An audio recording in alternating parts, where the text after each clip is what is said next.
I promise I wasn't late because I was setting stuff up because I forgot to do it earlier because I was watching anime. I promise that's not what happened. Hi, how's it going? Welcome to the weekly train wreck. Unlike last week, this week we have drinks. I won't get through them all because there's 6 of them here, and that would be stupid. And I am a responsible drinker. I say that, and I'm drinking alone on a live stream.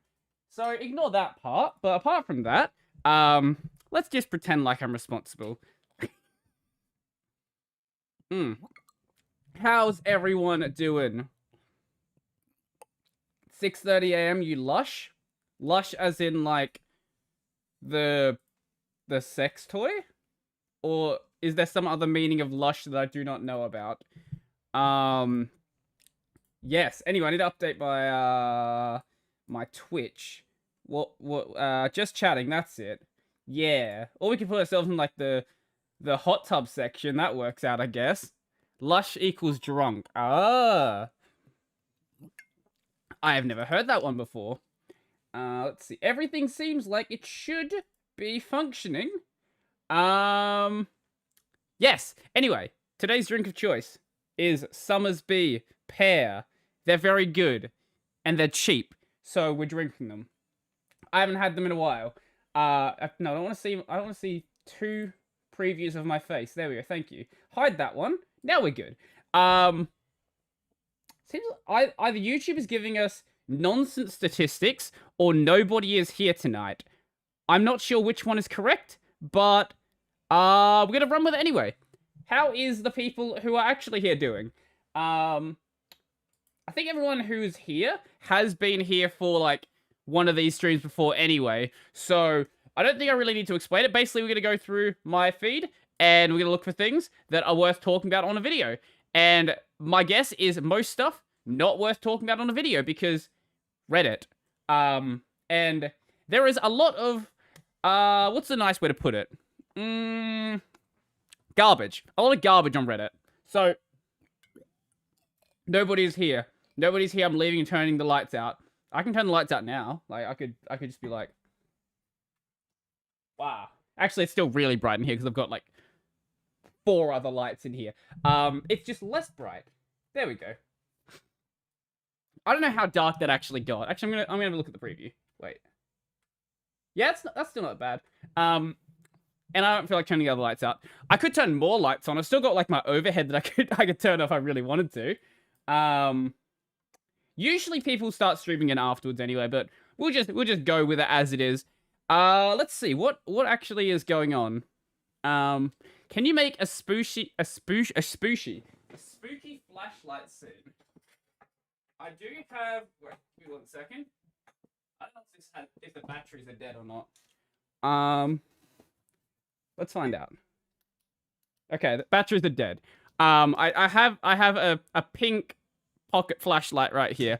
I guess what we could do something like this, right? Grab that one and be like. Actually, that does look pretty cool. I actually like that. That looks like way better than it has any right to look. But we're done with that for now. Yes, actual stream that we're doing today, I guess, possibly. At some point, we'll start the actual thing that I wanted to do. It's not gonna be in any rush anyway. For a second, my hotkey stopped working. God damn it. Why am I even putting the cap back on? I'm gonna spill it anyway. I might as well just leave the cap off. Yes, mouse lag. Oh, mouse lag. That's very complex. Okay, next time a 24-hour stream with this setup, I would have to have it some way that I don't have to hold it. Like, I could... Like, I've got an arm here. I could, I guess, take the arm that I've got holding the light back there and just, like, mount it in front of my face and do it like that. That's the method, because I look, right? I don't want to hold a light in front of my face for 24 hours. That's very tiring. I might as well, like, have something else hold it there, and then we can do it. I'm not promising a 24-hour stream before anyone thinks that I am. That's not happening. God, 24-hour streams are evil. You need to definitely prepare for those who actually get anything productive done. Choose one, Windows 8 or Windows 11. If you said 8.1, I would have picked 8.1. Windows 11. It easily Windows 11 because firstly, it's still being updated because it's the new operating system. I can put the what's the word? The not start menu, the bar. Yeah, the bar they have, the macOS looking bar they have now on the left-hand side, and it looks exactly like Windows 10. It's literally just Windows 10. I don't have anything more to say. Windows 11 is literally just Windows 10. It's Windows 10 Service Pack 2, basically. Like, it's not a new operating system. They made it a new operating system because it's better for marketing, and also 11 is bigger than 10. Yeah, 11 is bigger. I had to think about that. 11 is bigger than 10, therefore Windows 11 is better than macOS. Yeah, it's basically Windows 10.1, basically. You can't put it on the left-hand side? Says who? You definitely are you saying this is the rule here? Or are you saying that you physically can't do it? Because I know you can do it.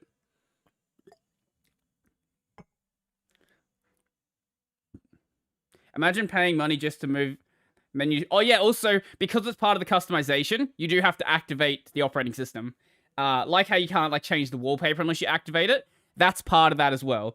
But, you know, it's very easy to circumvent that restriction if you really want to.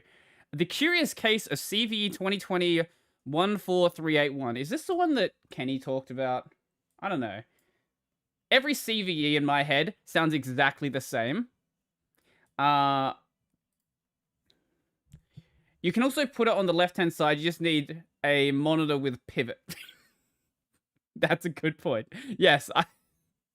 What was this CVE? Today is the one... Oh, this is an old... a kernel bug discovered by this person. The bug itself... Blah, blah, blah. The bug... Water driving bug tracker. Yep. Tell me what the bug is. The Futech syscall's main parameter is a userland address, and this address... I don't know why I'm reading this bug, because this is a bug from, like, 6 months ago. It's not like this is actually, like, topical or anything. God, this person did a massive write-up on this bug. That's actually impressive. I respect that. Anyway. Certain keys crash Linux. Righto, mate. Wait, did we read that last time? Wait, where are we actually up to? Yeah, I think we're up to here. Oh, the other reason why I was like a couple of minutes late is because I was trying to work out where I actually left off. I could not remember where we finished last time. Apparently between now and last time, 2,000 things got added onto the list. Brodie as a VTuber when the VTuber software on Linux works. That's when. Most of it requires CUDA cores, and I don't have a NVIDIA card. And if you're not running on CUDA cores, you're running on CPU, and when you run it on CPU, it's gonna run pretty shit. Samsung G9 and Arch/X. What does that mean? Anyone have a Samsung G9 with Arch on it to run it to... What? Why did you buy a Samsung phone to install Arch on it? Okay. Also, what a very specific question that is. You just need to build a physical VTuber. Nope. just nope. Alright, sure. Physical VTuber. Maybe I should just build my own like VTuber software. G9 is G9 is a monitor, not a phone. Okay, that question is even dumber now. What? That question is even dumber than it was before. Shouldn't it just work? I have an impressive one? Okay. I don't need a new monitor, but cool. I didn't even know Samsung made monitors. Just install a i3 Manjaro on my MacBook. I don't know how to use it. Tell me you didn't do it on like a new MacBook or something stupid. Cannot even change scale factor, and because my Mac has a QHD screen, everything is so small. Yeah, because scale on Linux is a meme. Don't use a 4K display and... Don't use a 4K display in Linux. unless you have really good eyesight. If you have really good eyesight, do whatever you want. Or if you have a really big screen. You know, like those, what are they? The BFG displays Nvidia was shilling a couple of years back. I don't know if they're still doing it. Like basically a TV that's set up with like a good panel on it. I guess that would work fine at 4K. Hello, Mr. Brodie. Just wanted to say I'm a greybeard and I still learn stuff from you. You're the real deal, kid. GLHF. GLHF. I feel like that's some internet term from before I ever touched the internet. Maybe before I was born. GLHF. Good luck, have fun? Maybe good luck, have fun. I'm gonna say good luck, have fun. In which case, thank you. If it's not that, yeah, okay. Maybe I'm just bad at the internet. 32 inches on the edge. Anything bigger than that is 4K ready. Well, my main monitor is 27 inch. My secondary monitor is 21? Yeah, it's 21. It's 21 inches because it was the cheapest monitor I could buy. And I just needed a second monitor. And then I guess what effectively acts as my teleprompter for my videos, I guess, is a 65-inch TV. Don't ask why I have a 65-inch TV there. I wanted the TV anyway to use as a TV, so I might as well also use it as my teleprompter. Yeah, I wouldn't ever go above, maybe 1440 you could get away with on 27 inches. Maybe. But I wouldn't go any above that. I guess, okay, it's different when you have like an ultra-wide. Ultra-wides are just weird altogether. But as for like a 16:9 display, yeah, Full HD is perfectly fine. Automatically send commands to Tmux plus Vim via cron. Why would you do that via cron?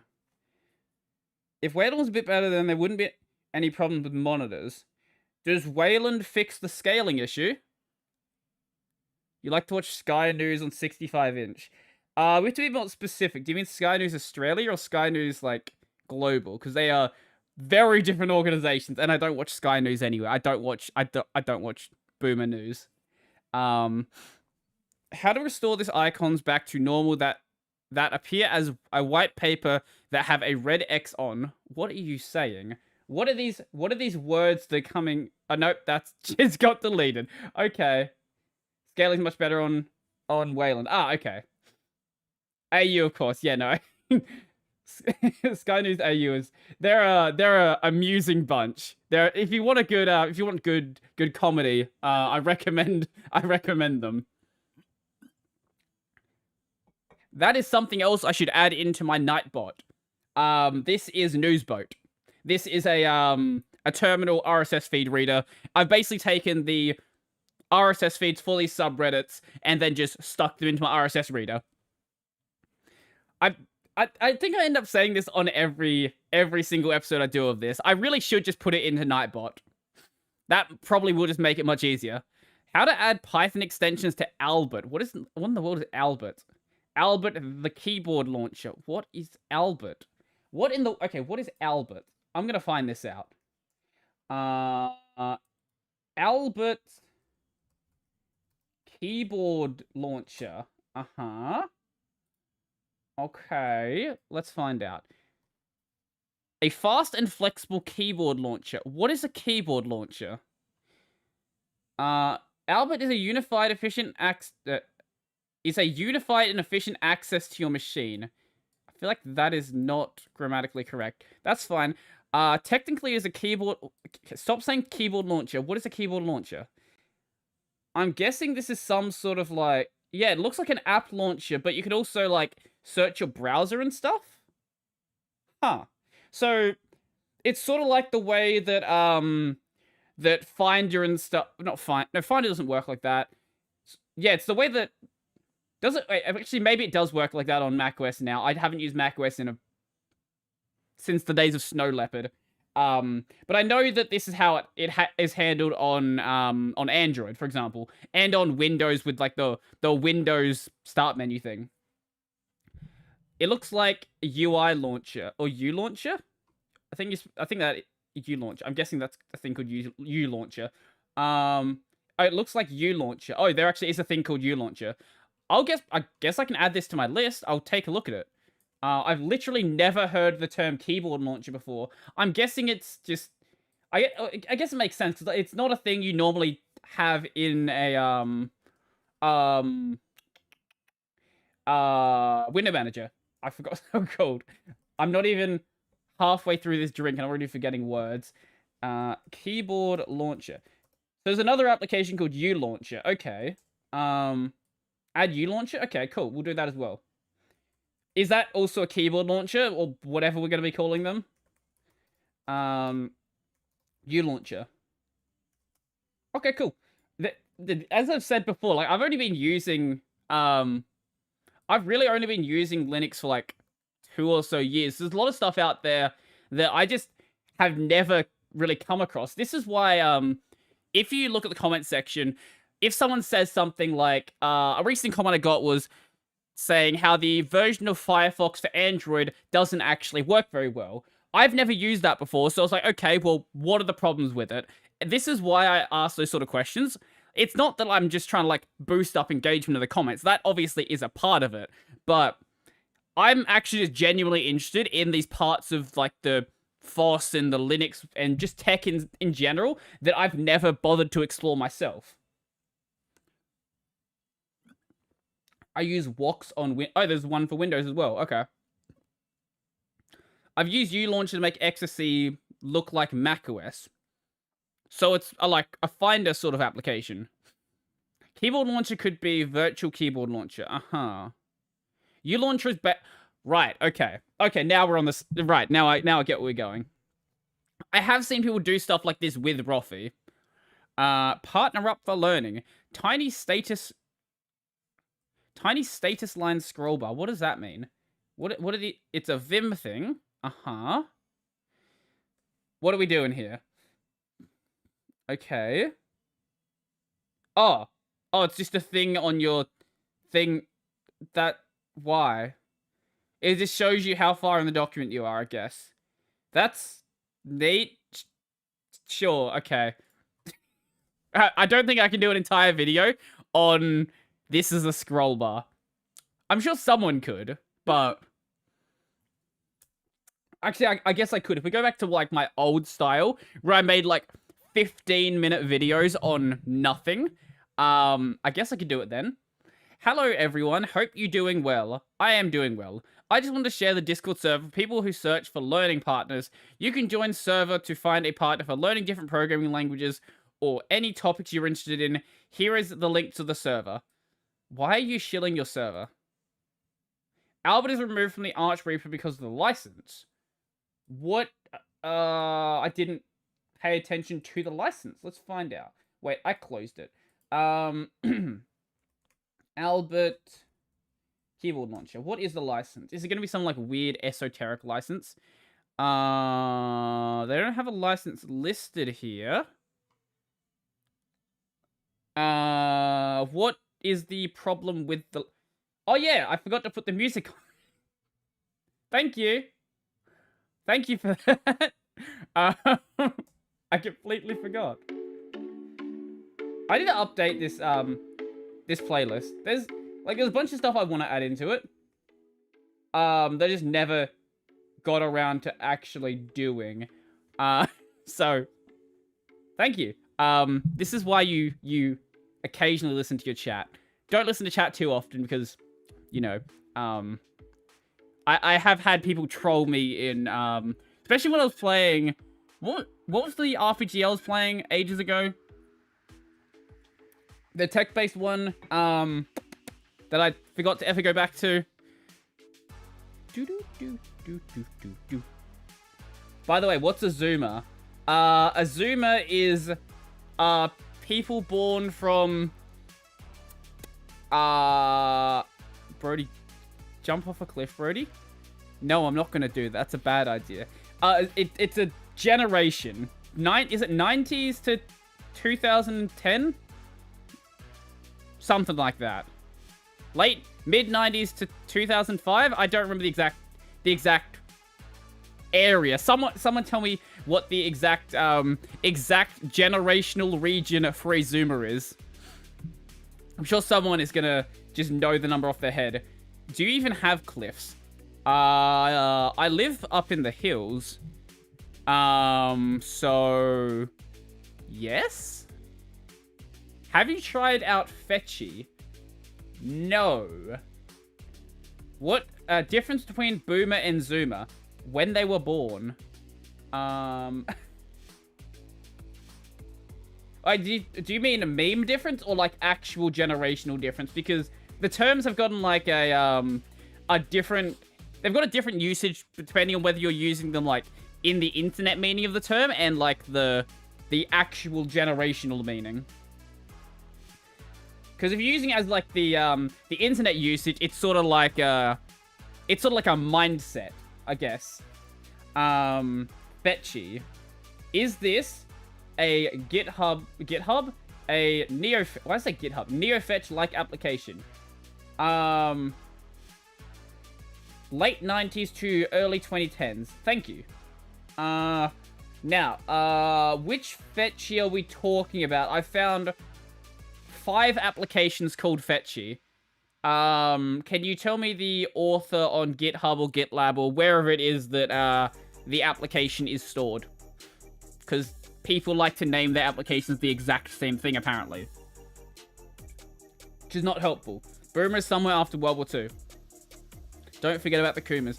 By Vodge, thank you. That is not any of the ones that I saw that showed up. Okay, thank you.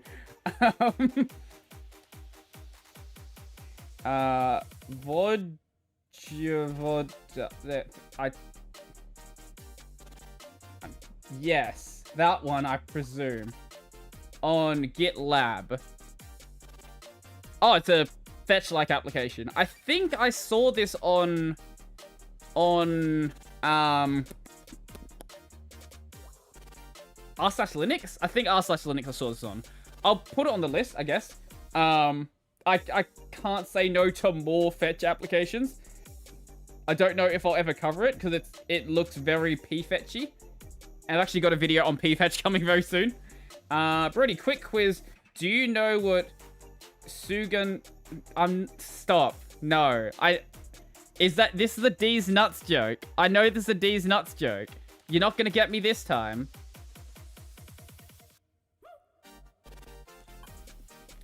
I am learning. I made it in C, so it's really fast. 3,300 runs in 3 seconds. I couldn't understand why people use fetch apps. Oh, it broke. Because, I don't know, they like to show off, I guess. Oh, the application broke. It's showing the wrong kernel version. I'm telling you right now, I'm not actually running this version of the kernel. That is, like, very old. So I guess I don't know what happened to it. It should have just been querying. I don't know why it stopped querying. I don't know where it's even getting that information from now. Why is it... Wait, let me... There we go. When I tried to scroll up, it was scrolling up on my, like, chat window in OBS. Switch to Ubuntu. Anything to look out for. The people that are going to bully you for switching to Ubuntu. I finally decided to switch to Ubuntu because I feel like Windows 10 was giving me shit and eating up a lot of my laptop's memory occasionally. All the time. I read somewhere that Ubuntu runs way smoother and doesn't eat that much memory. If you don't start up like 10 browsers at once. I guess I wanted to ask, is there anything to look out for? I mean, regarding audio, camera, or anything else that I should probably install on laptop. The laptop I'm using is a Lenovo Yoga Slim 7 4800U. It'll probably just work. It's Ubuntu. PaleoFetch. Yes, PaleoFetch. That's what I've been using. Arch user, I am very minimalistic. Also, Arch users have fetch applications that their normal application are more fetch applications than normal applications on the computer. Very true. Look, the extra performance has to go to something. Yo, what's up, V? How you doing? Latest kernel on Manjaro i3 needed for hardware. For hardware? Just get any kernel in like the past 5 years and it'll probably support this. Just Actually, no, you know what? Better yet, just install the newest one. What to think about? Why are people, so many people asking this question? Mining of Ethereum. I tried to run miner software with open source drivers, and all time it failed. Does anyone know any software for mining? I try Team Red Miner, F Miner, SRB Miner. Nothing worked with these drivers. I want to see what people are going to say. I have a feeling. Oh, people actually are having issues doing some mining. Oh, I thought this was going to be just a meme post. Oh, it actually is a serious post. Okay. I was going to mock you, but I take back my mockery. Only slightly. Only slightly. Some packages trying to pull in Pipewire Pulse, which conflicts with Pulse Audio. Yes. Yep. A lot of... Actually, this is becoming a bit of a problem now. Pipewire is kind of unstable right now. I actually had to swap out Pipewire and go back to Pulse Audio, because it actually just straight up broke on me. And there's a lot of applications that are now having Pipewire Pulse as a dependency rather than Pulse Audio. Right, what they should be doing is having it as an optional dependency, then there'll be no issues whatsoever.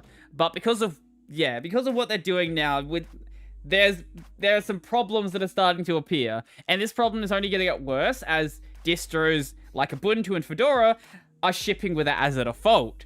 Ubuntu has to do it in the Wayland case if they want screen share to even work. But optional is bloated. We just don't download the optional. That's why it's optional. What mouse are you currently using on Ubuntu? I'm not using any mouse on Ubuntu. I use my mind. What is the name of the RSS feed reader? I think didn't we go over this like 20 minutes ago? Newsboat. Yeah. I think I'm pretty sure I said this.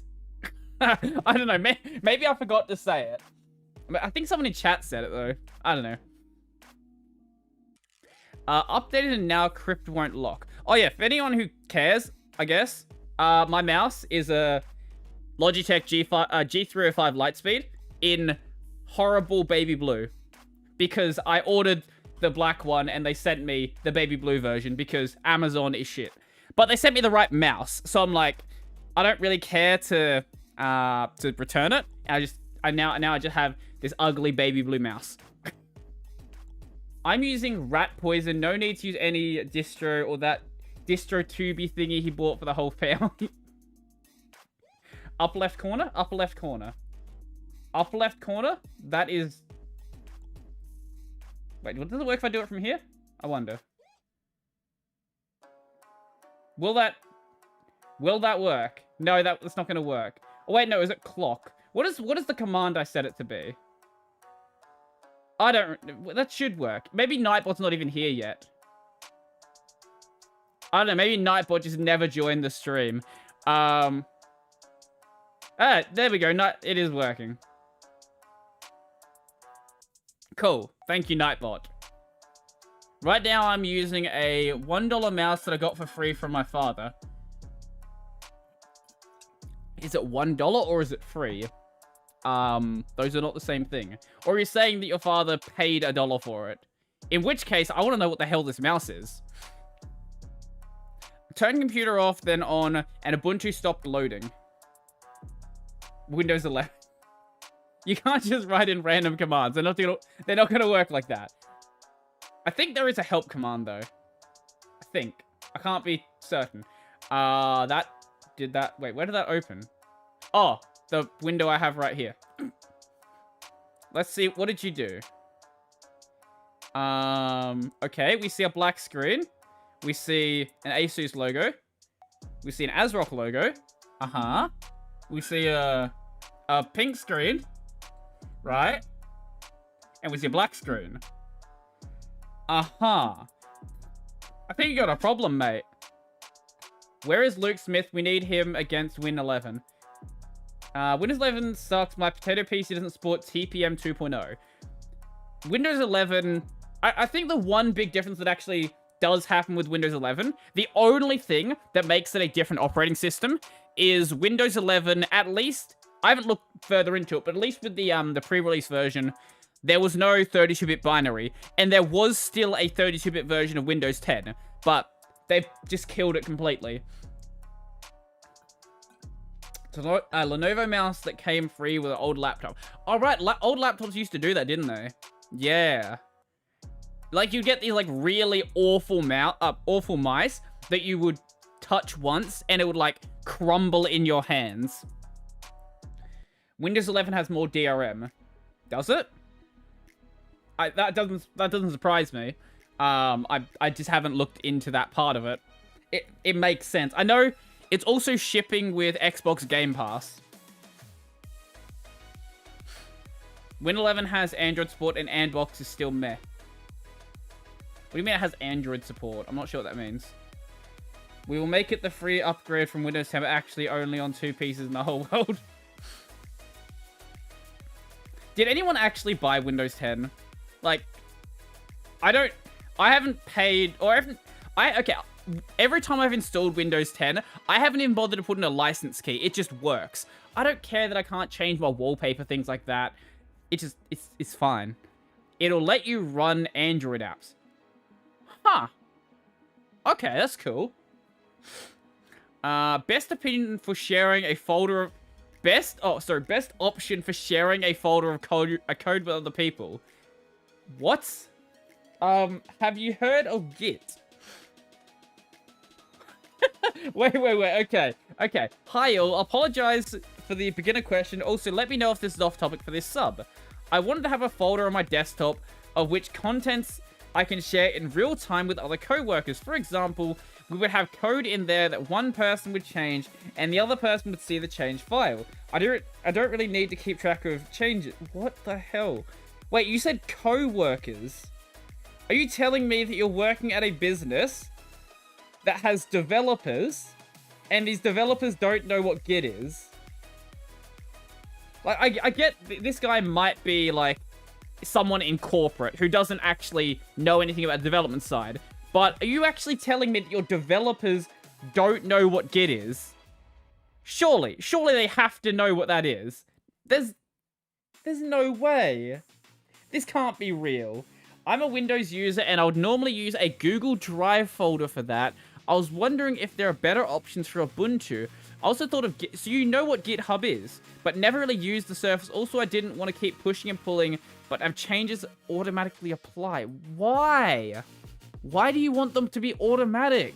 You don't need that. That just makes it a maintenance nightmare. And you don't have a log of what people changed. No, just use Git. Dropbox copy paste. Yeah, I guess use Dropbox. If you're really just that insane, I guess you could use Dropbox. Sure. Just use Git though. How much is a cop? Actually, let's find out. Ow. My wrist has been hurting since the other day. I smacked it at work. Anyway, let's see how much a Windows 10 key is. Like, a legit Windows 10 key, we're not going to get it from, like, some sketchy store. From Microsoft. How much is Microsoft charging for a Windows 10 key? Let's go to the Australian store. Why not? Okay, let's not... Shh.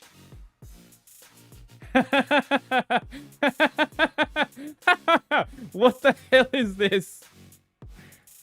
Our currency isn't that bad, guys. This is insane.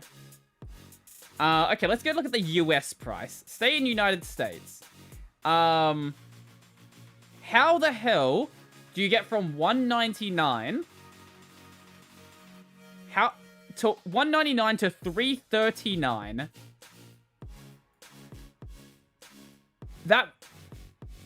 What? That's not how that currency translates. Stop.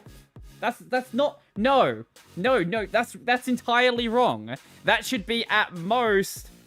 What? $250 at absolute most. What in the world is that price? It doesn't cost an extra $80 to send the key to an Australian. Stop. Stop it. That is just price gouging for the sake of price gouging. Check Philippines. What is the country code for Philippines? Just, if you can go to the website and let me know what it shows in this bit here. US prices are without VAT. Is it the same in Australia? Our GST is 10%.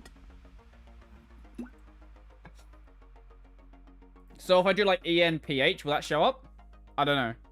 Yes, it will. Okay, cool. 14,999, whatever this is. Yeah, I'm gonna put this into a currency translator and see how overpriced it is. To USD.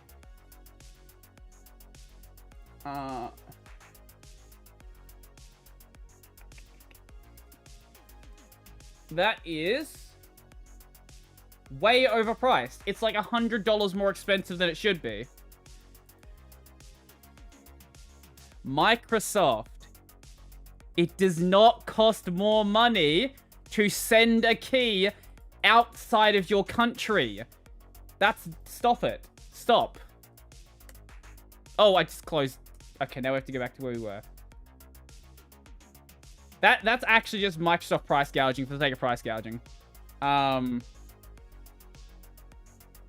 There we go. We're there? About there.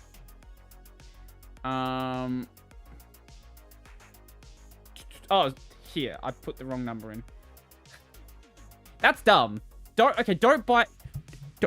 Okay, look. You actually don't need to buy Windows. The reason why Windows can run perfectly fine when it's free is because Microsoft is stealing all your data. That's why. You don't need to pay for it. Stop. Stop. Right, but Windows 11 is probably going to have the exact same price. Like, it's probably... Actually, it might even get worse, to be honest. Probably because of tax and stuff. Right, but, Australia, it's only 10% GST. So, it would only be, like, $20 above the US price, theoretically. Which is fair enough. Because I'm pretty sure, like, the US doesn't have, like, a, trade tariffs on Australia. In Indonesia, Windows 10 home costs 3 million ITR, while cheap one is just 100,000 IDR. What would that be converted into USD? Is that just as insane at 300? The only version I have on my PC is in a VM. I don't actually have mine in a VM. I have mine on a hard drive that is unplugged. Mine is even more separated from the rest of my system. Let's see. Why is there still no easy way to create app launchers / .desktop files? What do you mean there's no easy way? You just make a file.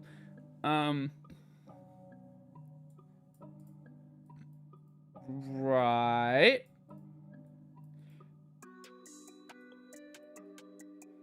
Ubuntu should be able to automatically manage these favorite apps for me without having to create a .desktop file manually. It should be able to, but the thing... Okay, honestly, the thing about using Linux is you have to accept, even if you're using something like Ubuntu, there will be some level of micromanagement you have to do. It's not as bad as, like, Arch, obviously, but you still have to do some level of micromanagement. Apparently I've converted the price. Okay, so it's not as bad. It's not as bad as it could be. It's still pretty bad. Automatically to the gallows. I was actually listening to Luke from Linus Tech Tips talking about why he stopped daily driving Linux, and it was basically because he didn't want to have to do that little bit of micromanagement. What's micromanagement? Basically managing things at a micro scale. Having to, like, manage little things. Like, oh, maybe your mirrors are out of date. I have to go and update those. Oh, my package database somehow got out of sync with like the rest of my system. Now I need to like delete the package database, re-download a new one, things like that. Basically just like the stuff that can occasionally break if you're using a Linux system. Like, it doesn't happen all the time, and most of the time you're gonna be fine, but if you need to actually get work done straight away, when it is kind of being annoying like that, it can be a bit annoying. Like FS tab, yes, if you plug in a new hard drive and it doesn't get detected, like FS tab, yes. Obviously there are tools that you can use to make it work more nicely. Will you shave your beard when you hit 20,000 subs? No. No. I might shave it for charity, I don't know. I've been considering doing something in the future to raise money for charity and then do it then. But I'm not just gonna shave it for like 20k subs. Why isn't exFAT enabled by default in Ubuntu? Because ext4. As far as I'm aware, exFAT is fully supported in kernel 5.4 and newer. Well, are we now? 5.8. Jeez, this was a while ago. I still have to run sudo apt exFAT fuse exFAT utils to enable it. Well, that's not enabling it. That's installing the tools to actually get it to work. Summon Satan when you reach 30k. That one actually, you know, that might be a good idea. I can get behind that. Will you shave if Nyanas wants you to shave? Yes, if Nyanas out of nowhere shows up in my stream and is like, yes, Brodie, you should shave, I would do it for the memes. Partially because that would blow the channel up. You must complete the rite of becoming a big Linux YouTuber by shaving your beard, by shaving your head. No, I'm gonna do it the other way. I'm gonna grow long hair just to spite you guys. Like, I'm gonna grow long hair like Umfa or like Stallman. Look, if you want to be like a real Linux guy, you have to have long hair, as you can see by the fat man himself. Unable to update. Let's see. I have Pipewire Pulse installed, only Pipewire, blah, blah, blah. Failed to prepare transaction. Oh god, okay. You've got a fun setup. Become Linux Jesus, yes. Yes, you know what, I think I can live up to Charlie's fame. Brodie Stallman, yes, exactly. Oh, the light does work. It's not a great light. What the hell? I was messing with it before and just wasn't turning on. Now it's fine. Okay, sure. Wait, there we go. Brodie A. Davis. Wait, if I shine that in like that. Okay, it's not as bad as I thought. Yes, Brodie A. Davis. No, I'm not going to go, I'm not going to go Terry Davis on you guys. Unless that means building my own OS, in which case that would be pretty impressive. Bootable USB ignored and runs XP? What? What are you talking about, mate? What? Did you install XP on it? I have to see what's happening here.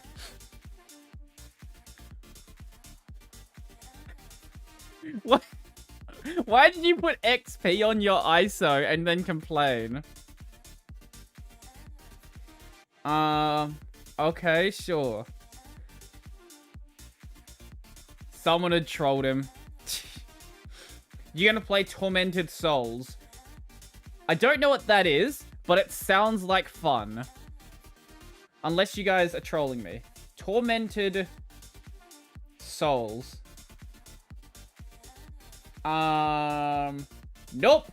Nope. Not happening. Nope. Nope. Nope. Nope. Nope. Definitely not happening. Horror games are not my thing. VARPy only works with NVIDIA drivers enabled. Huh? Okay, you're right. So you have an NVIDIA card by the sounds of it. Wait, you haven't...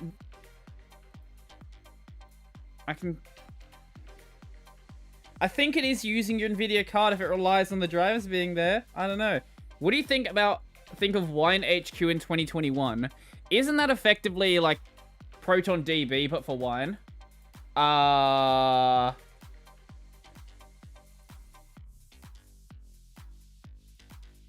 Yeah, basically is.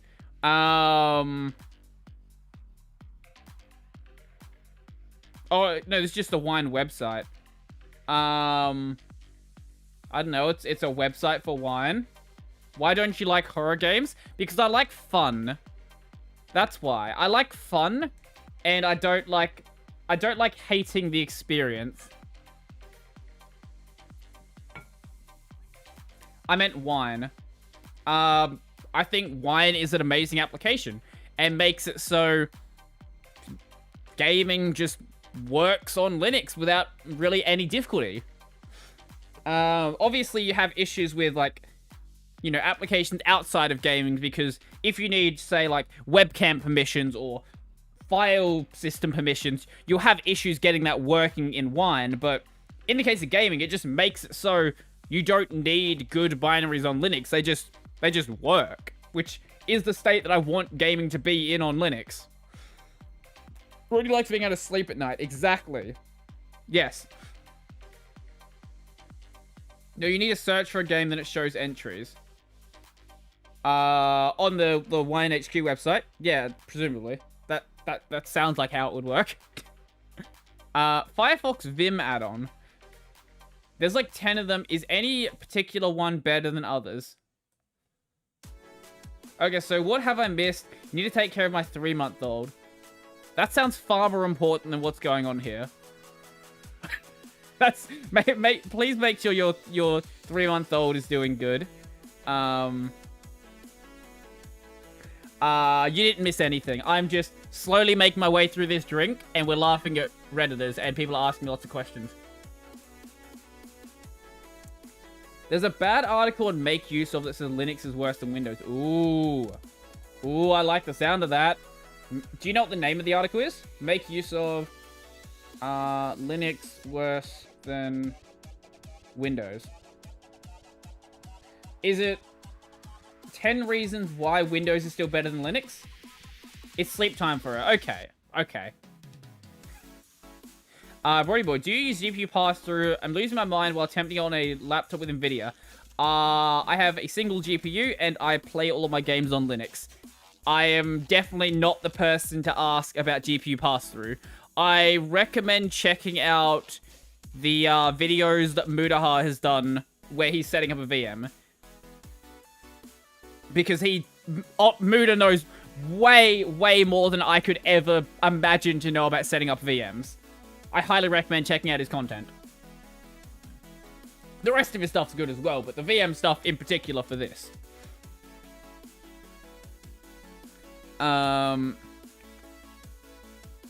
Let's see. Fish shell... Everyone's favorite shell! And DT's default shell. DT's system shell. Read a bit of the Make Use Of article. Let's find out... Let's find out why Windows is better than Linux. Okay, so lack of... Yes, okay, sure. Lack of software, thank you. Cool. The Arch Wiki is a good source for PCI pass-through. Okay, so I have no... What in the world is OpenView? Outlook. I don't know whose workflow relies on Outlook. Like, I get... Wait.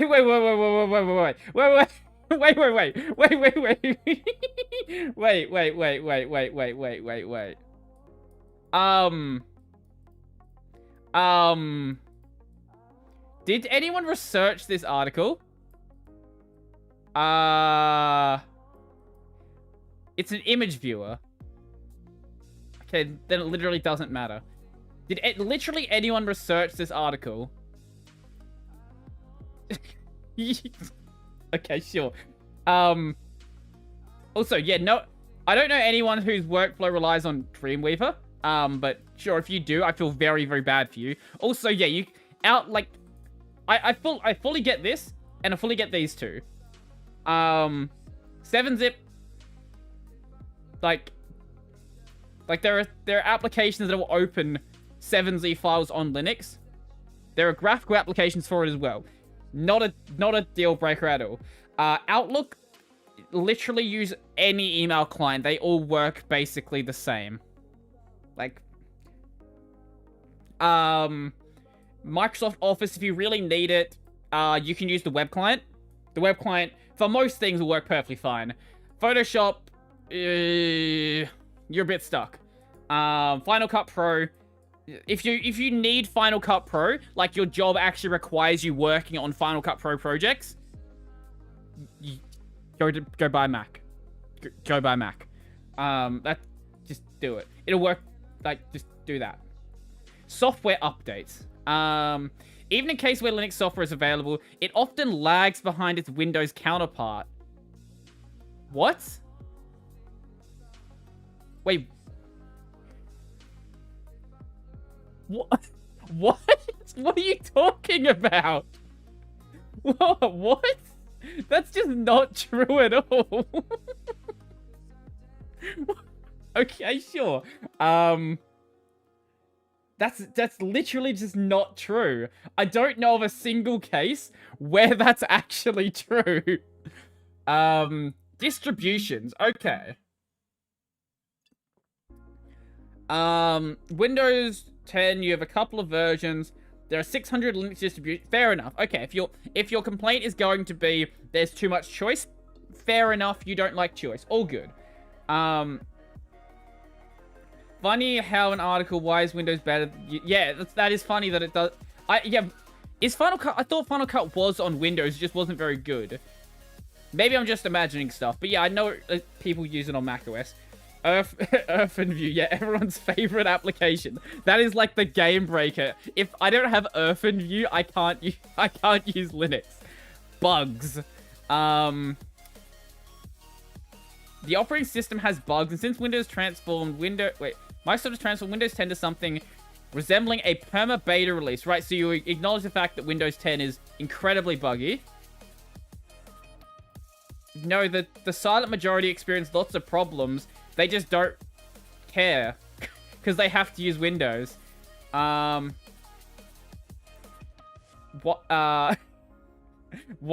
doesn't Windows have many bugs? Because Microsoft has a phenomenal budget and employs hundreds of people whose job is to test and refine the operating system. Linux doesn't. Even the most widely used distro is operated by what is essentially a group of enthusiasts operating a shoestring budget.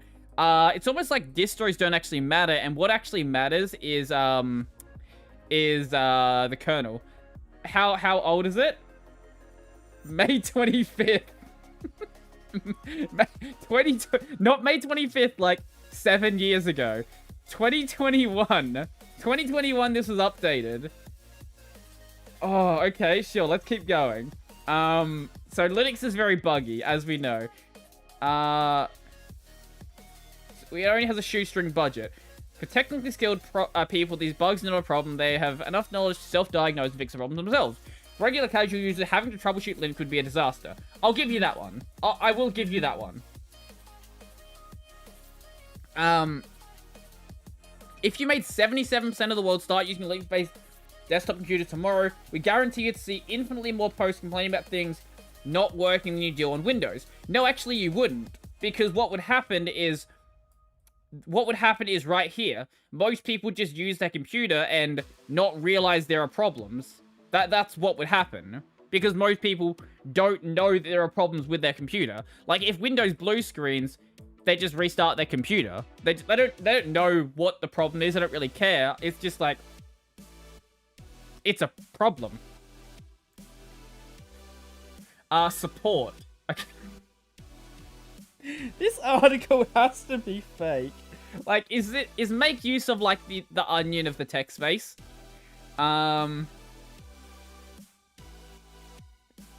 Microsoft offers live chat and telephone support. I'm sure they do. I'm sure lots of people taking advantage of Microsoft's live text chat and telephone support. Well, every PC repair shop technician in the country is familiar with the operating system and how it works. If you use Linux, you're limited to a few specialist companies and get dedicated online forums. And in case you're not aware, the forum's not an easy place to get help if you're a noob. Stop going to the Arch Linux forums and asking questions there. Okay, I don't think we need to read. Or I just saw something really dumb. I'll give you this one. Drivers, very hit and miss. It's fine for like general hardware stuff, but if you get into like the weird things, like I, for example, wanted a I wanted to get an Elgato Stream Deck. Stream Decks just do not work on Linux. There are no drivers for them. They don't function. This is basically going to tell us about where we can go. Visit specific forums. Wow, crazy. Do a quick search. Oh, wow, you can, like, do a Google search.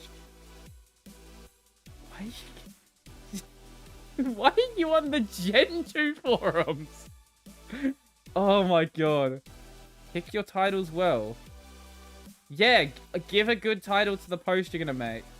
Provide relevant information. Okay, it's just literally the most basic stuff you can imagine. Now, gaming. Let's find out about gaming. Lugaru stream now.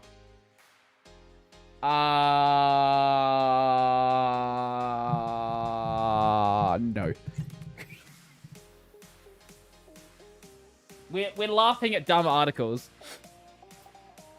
This is probably the most oft repeated anti-Linux argument with good reason. Many games never make it Linux for the same reason a lot of software never crosses the divide.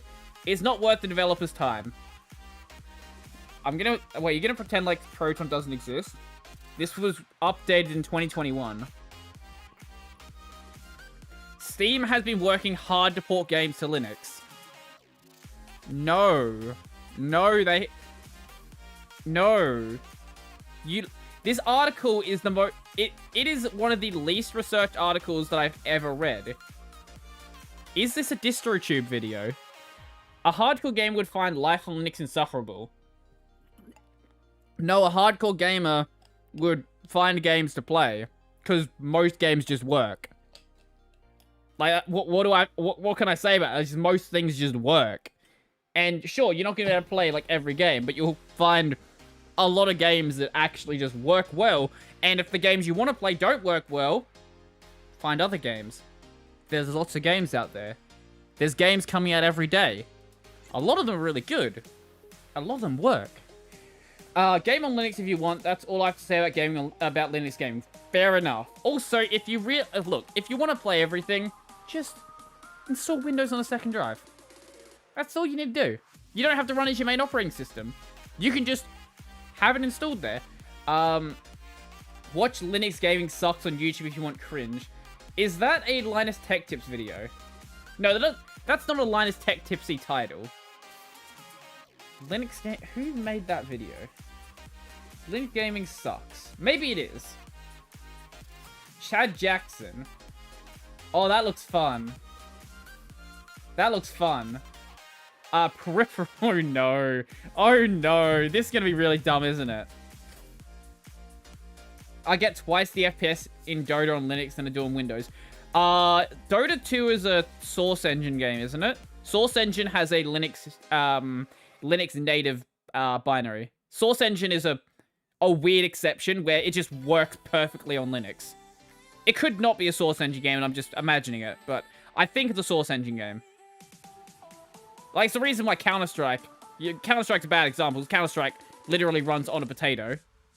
But Counter-Strike runs perfectly on Linux because it's Source Engine. This is closely linked to the issues surrounding gaming.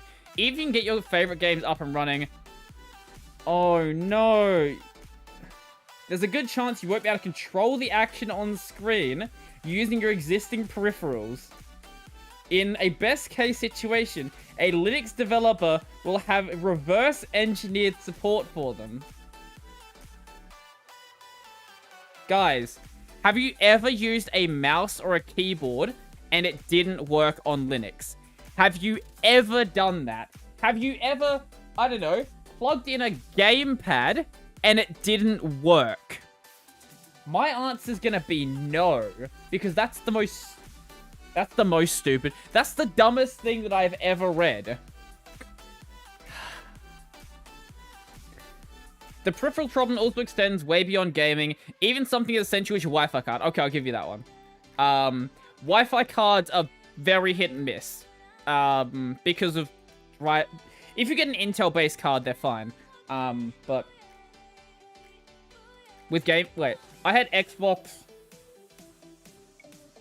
PS3 pad doesn't work out of the box? Okay, fair enough. I'll give you that one. I had mouse acceleration with X input. I got Ligma just from reading this. Look, Ligma is a very obvious Ligma balls joke. You gotta try harder than that one. This article was written in 2007. It certainly reads like it was. Do you want to spend hours fiddling with commands, repos, and sources just to get online? For most people, the answer is no. How do you plan to fiddle with repos if you can't get online? Valorant doesn't run on Linux, which is a good thing. Valorant doesn't run on Linux because of, stupid anti-cheat. Complicated. Don't link to Dorian // Don't link to Dorian / in your dumb article. He doesn't deserve to be connected with this. He makes good videos. Linux is complicated. Don't say it's not. It is. You should try SSF2. Super special. I don't know. Wait. Oh, I know what this is. Okay. Super Smash Flash 2. Yes. I will absolutely have to play that. I hope it's... Yeah, I don't care about Super Street Fighter 2. Installing Linux is hard. Is it? Of course, Ubuntu is one of a new slew of distros that should help... When was it? No, this article can't be... This had to have been written, like, 20 years ago. What do you mean Ubuntu is new? Have you tried Roblox on Linux? I did hear that it's now working. What do you mean Ubuntu is new? Ubuntu is not... This had to have been written, like, years ago and just updated recently. There's no way this is a new article. Linux probably isn't for you. Look, Linux isn't all bad. If you're a tech-savvy person who loves to tinker, you'll probably have great fun using it. Also, Linux is considered to be more secure than Windows, and in many ways, it's more customizable. No, not in many ways. In literally every possible way, it's more customizable. However, if you're the type of person who likes to press the power button and have everything just work smoothly without hiccups, you should give it a wide berth. If you think Windows occasionally gives you a headache, you haven't seen anything yet. This person has literally never booted Linux in their entire life. Yo, Hum, how you doing? But creating a bootable USB is how you install Windows 2. Shh. This person has only ever bought the, like, $100 CDs you get from Microsoft. Actually, do they even sell CDs with Windows on it anymore? Or do they just sell you a USB thumb drive? It's way easier to install with Linux and Windows. Yeah, if you're installing, like, Ubuntu, it actually is easier. Windows might actually just blue screen during the installation. I've had it do that before. Or it's, like, soft locked during the, when it's, like, downloading updates. It's just soft locked there. Ubuntu, I've never had a problem installing. This guy probably got trolled into installing Linux Crocs and thinks Linux is hard. CD's nuts, am I right? Yeah, man, CD's nuts. File manager... Anyway, we're going back to something that's less mind-numbing. But how can it be more secure if you do not have updates as mentioned earlier?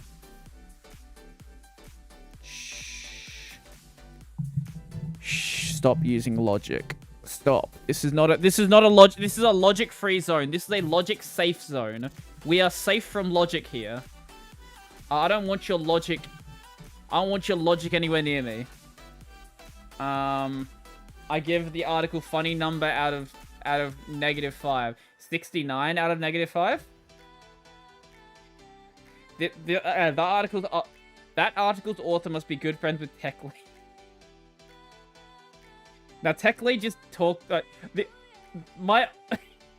think the first video I ever saw from Tech Lead was talking about how his wife left him. I'm pretty sure that's the first video I ever saw from Tech Lead. It's like, this is a good introduction. That tells me all I need to know about you. What about the video, Brodie? The video? Which video? Oh, the video someone mentioned. I will check it out after. I don't want to play someone else's video on stream, just in case they have an issue with it. Yo, Will, how you doing?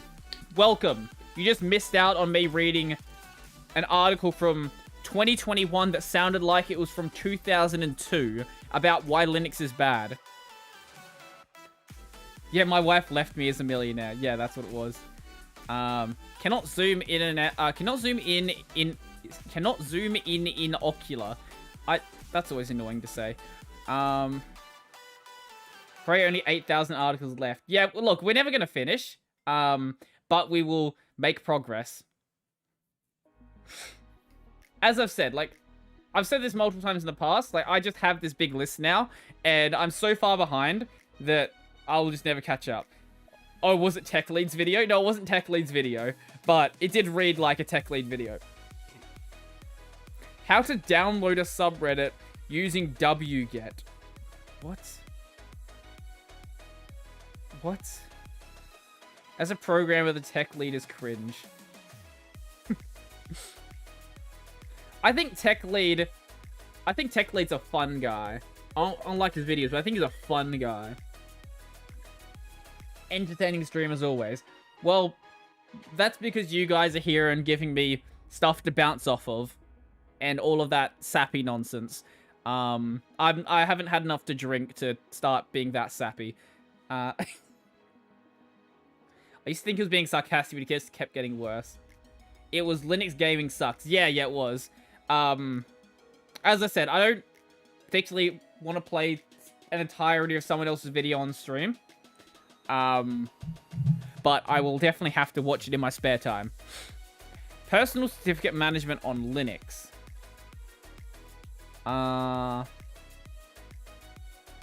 Recently, I've been wondering about personal certificate management on Linux. Certificates that are usually given out by government to access government sites, sign documents, etc.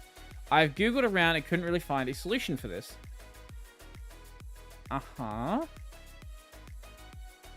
Doesn't Gnome have like a certificate thing? Oh, come on, become a reaction channel just for this video. How long was the video? I think Tech Lead is alright. Yeah, he's probably alright.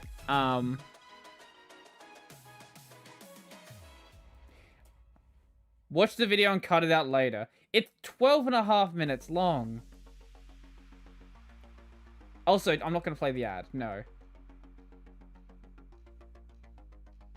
Yeah, I'm pretty sure there is a cert tool. Oh, you even mentioned Gnome Seahorse. You should pay us for helping you produce entertainment. I don't think it's how it works. What am I looking at? What is this? Okay, here we go. You know, we'll play a little bit of it and see if it's entertaining. Isn't Tech Lead the guy who doxed Trend Black? Yes. What is the current ratio of links you can use versus articles you skipped? 1 to 500.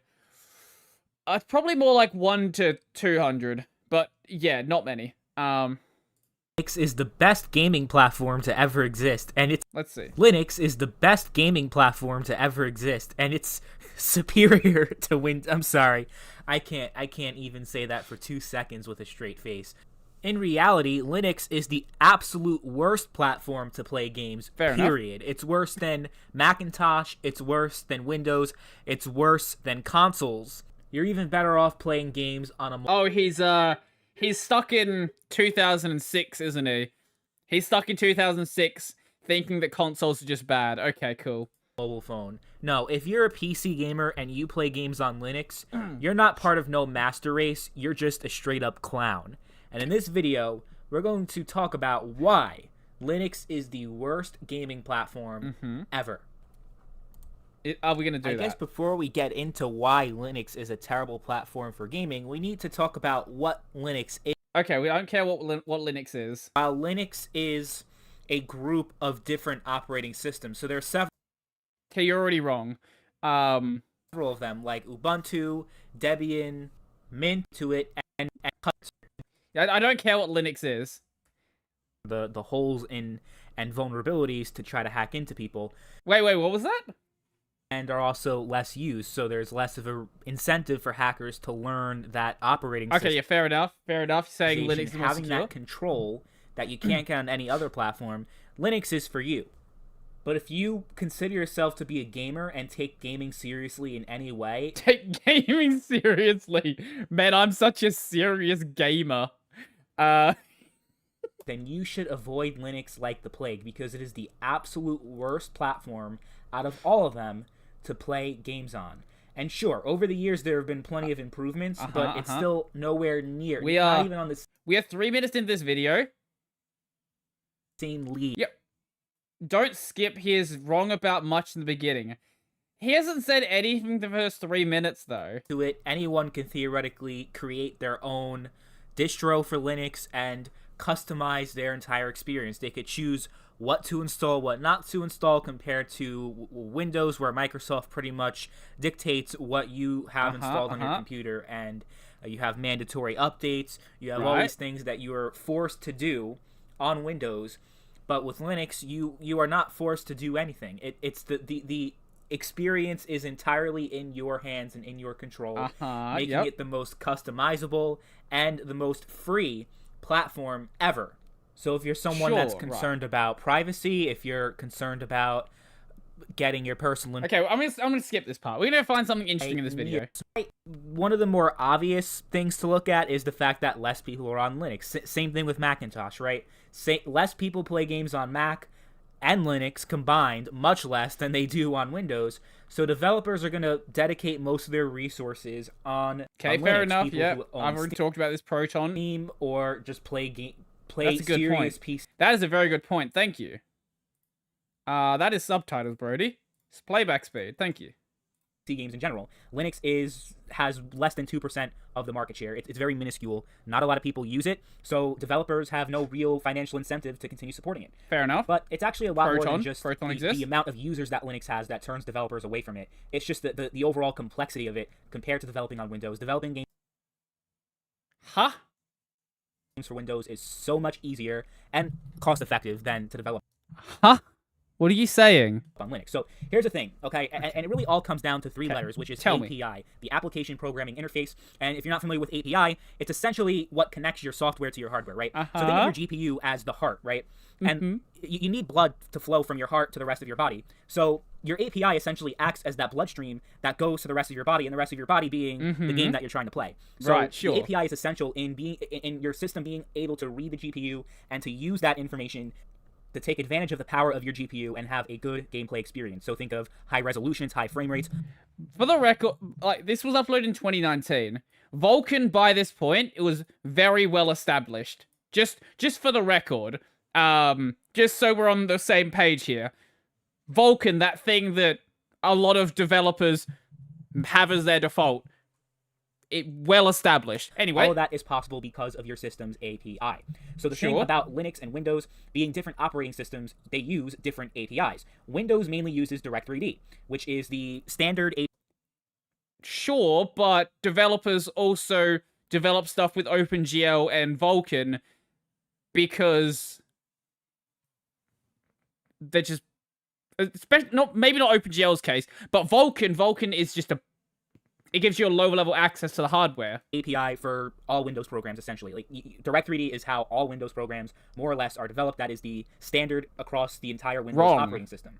Developers, because Direct3D is that standard on Windows, and Windows being the biggest platform, developers program the game to make it primarily compatible with Direct3D, first and foremost, as it is the most used API, and quite frankly, the easiest to program for. Because on the Linux side of things, you have something called OpenGL, which is the API that's mainly used over there. That's how games are compatible on Linux or not. If the game uses OpenGL, you have a new thing called Vulkan, which is a new API that allows for better optimization. Okay, wait, no, hold on. I need to check. When did Vulkan come out? Because Vulkan was not new in 2019. I can guarantee that Vulkan was not new in 2019. That is the dumbest thing that I've heard. Okay, when did Vulkan come out?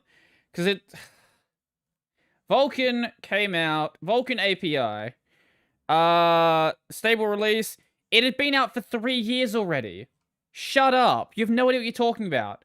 Okay, continuing on. But it does require much more work, and it's much more complex to program for on the part of developers to make their game compatible. So developers are probably going to be even less likely to program games on Linux with the increased complexity that Vulkan has. It's like it's no. Just no. It's a catch-22, right? Vulkan allows for games to be more compatible and easier. And the reason why people use Vulkan is because it's just giving you better access to the hardware, not because of the Linux support. That's not why they're doing it. It just so happens that it also is supported over on Linux. Like running better on Linux, but on the other hand, it's so much more complex and requires a lot more work for developers to actually make it work that you're going to actually have it less likely that... Also, this is why people use a game engine. A game engine like, I don't know, Unreal or Unity, or if you're, say, I don't know, if you're, say, EA, and you build stuff in Frostbite. It's almost like the game engine supports the API, and you don't actually think about it. It abstracts away the API, and it just does it. Okay, moving on. You see continued Linux support. So, yeah, OpenGL and Vulkan... Either way, it's really hurting Linux's chance to have that mainstream support and to have games run well and run properly on Linux. I do not want to bother you, but there's a notification in the upper right corner of the YouTube page. You should check it. Here you go. Here's the notification. Okay. Okay, is that good? I apologize for that. So what ends up typically happening on Linux is that you may have some games, especially using the Source engine, because Valve has really been pushing for Linux support, and you do have other developers that have committed to support Linux, where games run completely fine. They run pretty flawlessly, comparable to that of Windows. You've literally never had a person, have you? But in more cases than not, you see other instances where games run at a much lower frame rate and are just borderline unplayable in some cases, and other games just simply will not run. They won't even run in the first place, and you just can't Maybe play we should them. buy an ASMR So mic. if you are a serious gamer, right, you would want to have... Mate, who in this stream is a serious gamer? Are you a serious gamer? Are you a serious gamer that Chad Jackson will respect? The largest game catalog that you could possibly have. Well, if you decide to use Linux, you are severely limiting your ability to play many games. There are certain game engines like Unreal 4 and Unity that just have such huge problems utilizing OpenGL or Vulkan or any of the...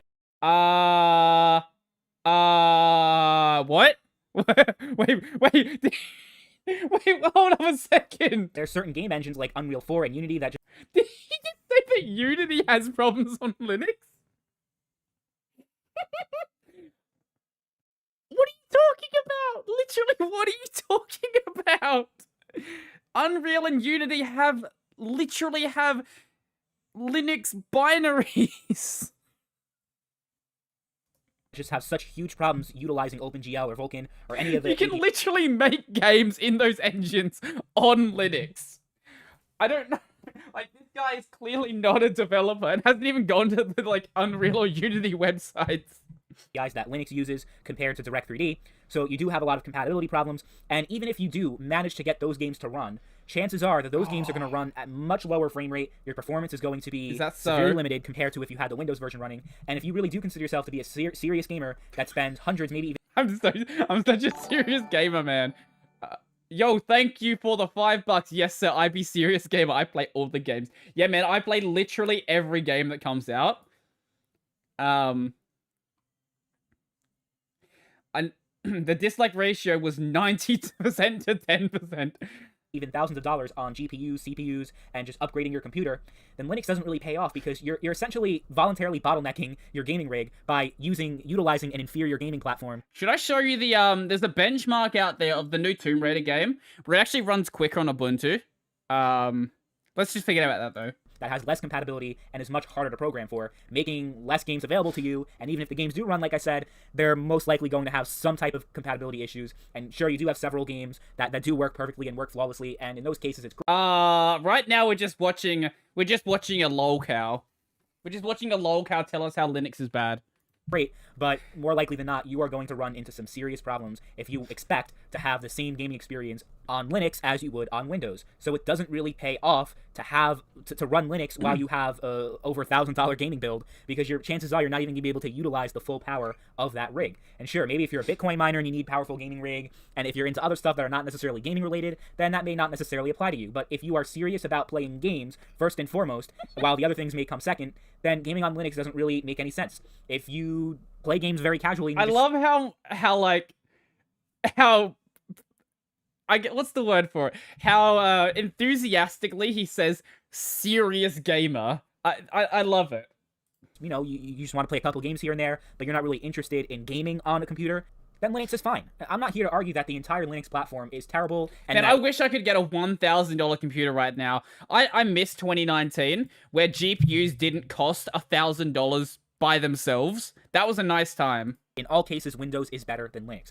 I am coming at this from the perspective of someone who plays video games and bought a gaming computer for the purpose of playing video games. So if you have a gaming rig, if you have all that, do not play on Linux. You will regret it significantly. It's an objectively inferior gaming experience. Is it? Shame, because Linux, the entire premise of Linux is to have that greater freedom and have more options and more customization. And that you think, like, in a perfect world, that would work really great with PC gaming, because that's really what the heart of PC gaming has always been. You can upgrade your machine. You have different options and where to buy games from. No paid online. And you just have so much more options playing games on PC than you would on a console. And it's a shame that freedom that Linux offers doesn't translate well into PC gaming, because with PC games, you can't even utilize that freedom, and you can't even take advantage of it. I feel like this guy read, like, an article that came out just, I don't know, 10 years ago, and just felt like making a video based on that article. Because compatibility is such a huge problem on Linux, and the gameplay experience. RTX 2080 Ti was $1,200 USD. Oh my god, that's a lot of money. Is overall inferior on Linux. So yeah, if you're a gamer, if you play computer games, Windows is really the only realistic way to go. Avoid Linux, avoid Macintosh, avoid any other OS, because Windows is the way to go. Is it? Are you gonna shill your channel now? Maybe throw some strawberries and some vanilla and make a nice. Well, let's find out what the comments saying. If a person's favorite OS is Linux and they prefer it over Windows, fine, no problem. But it's really ridiculous when those people try to claim that gaming on Linux is just as good as Windows. Okay, no, this is why this one got pinned. Okay, let's see. You never heard of here we go. You never heard of Proton or DXVK. Oh, I lost it. Now you can see all these see all my weird recommendations. Anyway. You never heard of Proton or DXVK. You never heard of Proton, DB, and Lutris. More than 6,000 games work on Linux with awesome performance, identical or slightly worse, max 10% less FPS. Exactly. Clearly gets all his games from Epic Games. Epic Store didn't exist in 2019, I believe. Let's see. Why spend most of your time trying to troubleshoot making the game work on Linux when the esports setup doesn't use Linux OS? Sure, whatever. Every single esport game you're going to want to play works on Linux. Like, these all work. It's odd the way the video switched back and forth between outrageous hyperbole to fairly reasonable statements. Linux is an open source group of operating systems. What? Linux is just a kernel. Ubuntu is based on Debian. Mint is based on Ubuntu. They're not different systems. There was once a time when parody was funny. I would encourage you to look at Proton, DB, and Lutris. The ignorance is high on this one. Check Unix porn. The logical fallacy buffet starts at 10 seconds. Well, somebody just killed the credibility of their YouTube channel. Top tip, dude. If you don't know what you're talking about, then don't. It's not rocket science. Let's see what this guy has actually done on his channel.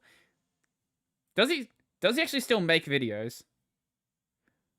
Oh, God. Okay.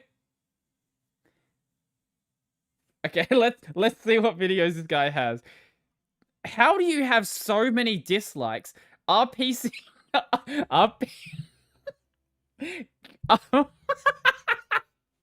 Guys, are you a socialist? Our PC gamers socialist. Stadia will shut down by 2023. This channel is like... This channel is a... it's a relic of the past. Yes, you did see a Sydney video. Albion. No, I'm not giving you an ad for Albion. Yeah, so we have... There's Mental Outlaw, there's Muda, there's a bit of Kenny in there. There's Connor Dog. And there you go. There's Sydney. Yeah. Here's my tastes. You can see what sort of videos I watch. Yeah. I've strange tastes in videos. Anyway, let's find out what he makes. The Game Gear's underrated. Fair enough. I'll give you that one. The worst game purchase. Banned hero for $300. Why don't women play video games? And you have a picture of Pokimane. How does this guy have so many dislikes? The Epic Game Store is underrated. Nintendo's worst handheld. And you have a picture of a Switch. Righto.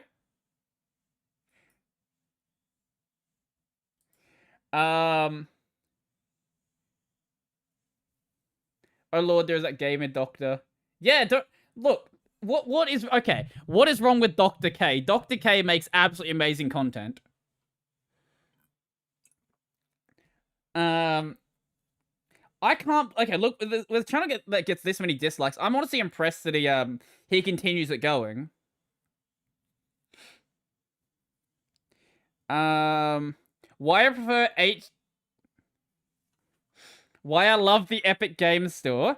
No, but ignoring that point. What was this? What is... Politics and gaming make it stop. Fair enough, I can agree with that one.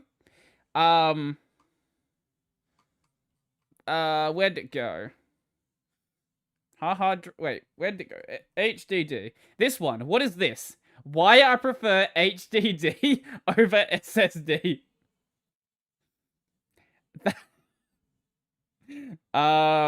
Multiplayer remastered, it doesn't work. I think it does, judging what we've seen. A PC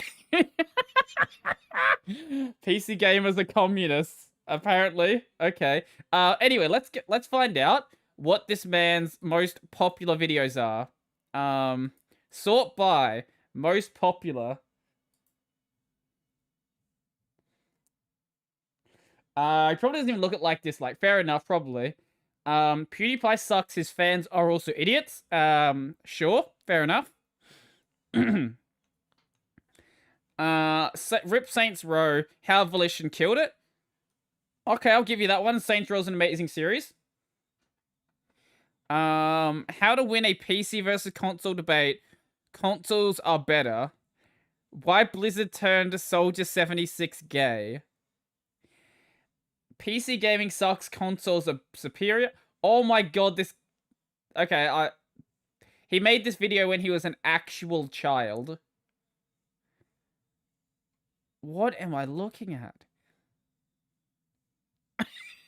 What an interesting channel. Like, I haven't seen...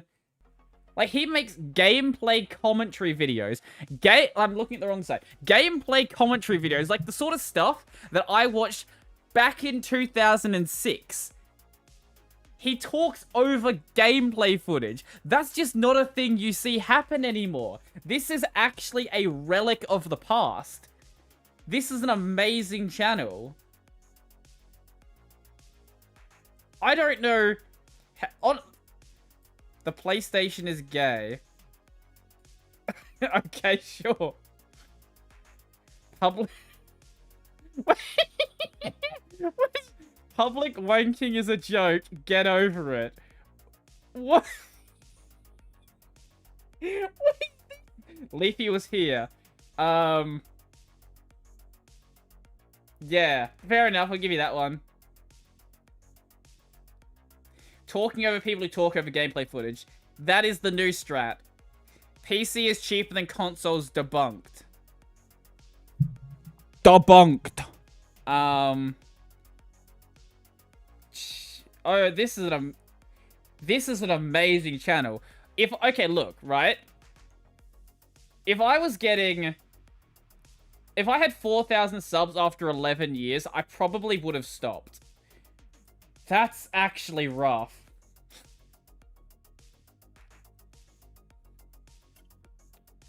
Why you should never pre-order games. He was not a madman, he was a prophet, and we did not listen. That's actually a good take. Just don't pre-order games. Especially now that games are all digital. Like, game keys won't run out. I don't know, he was clearly an actual child when, like, 7 years ago. So, he's got to be probably around my age, I would have to guess. So, there's no way he's any older than, like, his mid-20s, I would say. Are you going to make a video about FSR and we try to implement it in a game? I have no idea what FSR is. What is FSR? Pre-order bad, post-order good. Just buy it on sale. Oh, Fidelity Super Resolution. Am I known for being a game developer? Did my channel become a game dev channel without me knowing about it? This video is also cringe. Why you shouldn't use Linux? Unpopular opinions. Yes. He's really old school, and honestly, I haven't watched gameplay commentary videos since Total Biscuit. Yeah, man, I used to be a really, really big fan of TB.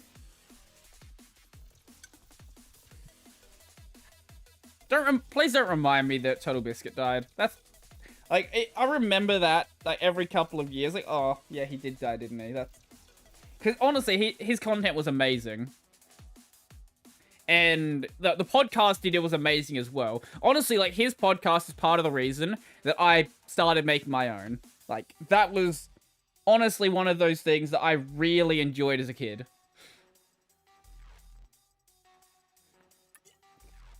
And when they continued doing the podcast after he died, it didn't work. Like, his wife couldn't be the glue that held that group together. You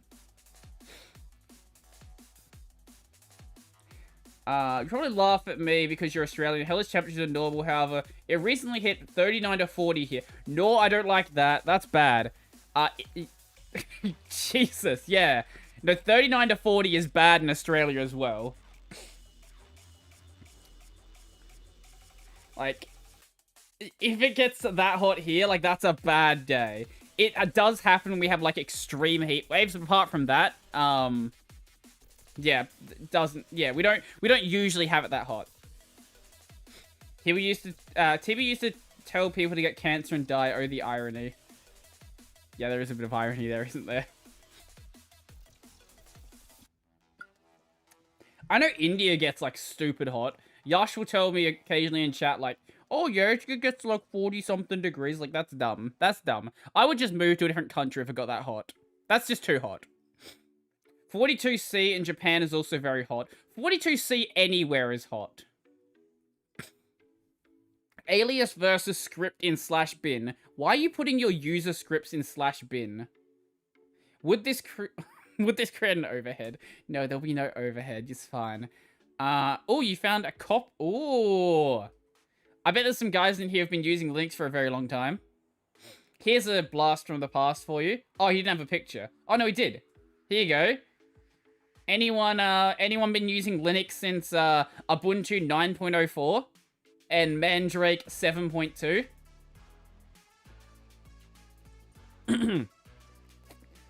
Imagine getting your operating system on a disk. That's funny. I don't think I've ever installed an operating system from a disk, actually. Like, when I first installed an OS, I just did it from a USB thumb drive. Like, it was just easier. Only for about 21 years, pre-Ubuntu period, Slackware 8.1 and so. Yeah, I thought there would be someone in here that's been around for a long-ass time. My audience over time has been getting a little bit younger. When I first started, it was in, like, the 25 to 34 bracket. I think my biggest group now is 18 to 24, which is weird. I don't know why it shifted. I'm not too sure what happened. I started with Ubuntu 8.04 and used the disk to install it. Yo, Gabe, how you doing? You missed out on me mocking a dumb video from a guy who's probably about my age. I think.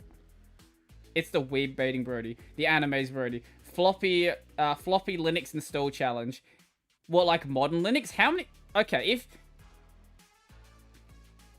how big did floppy disks get? 64 meg? Largest floppy disk.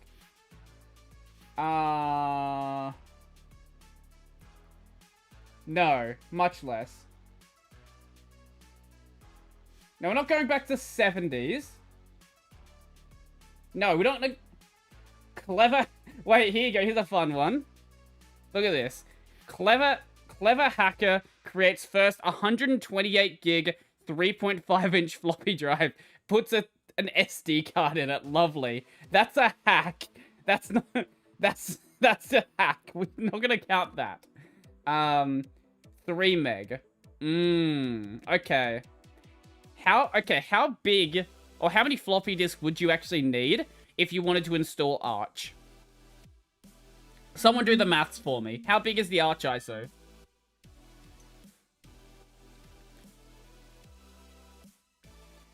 See if we can get it working, then get Brodie until Gen 2 that way. Yeah, you would have to modify the Gen 2 ISO to force you to put in the next disk.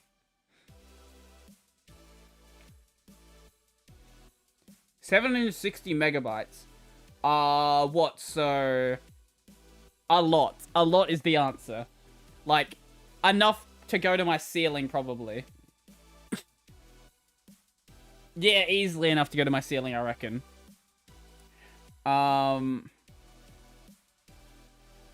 Probably enough, actually.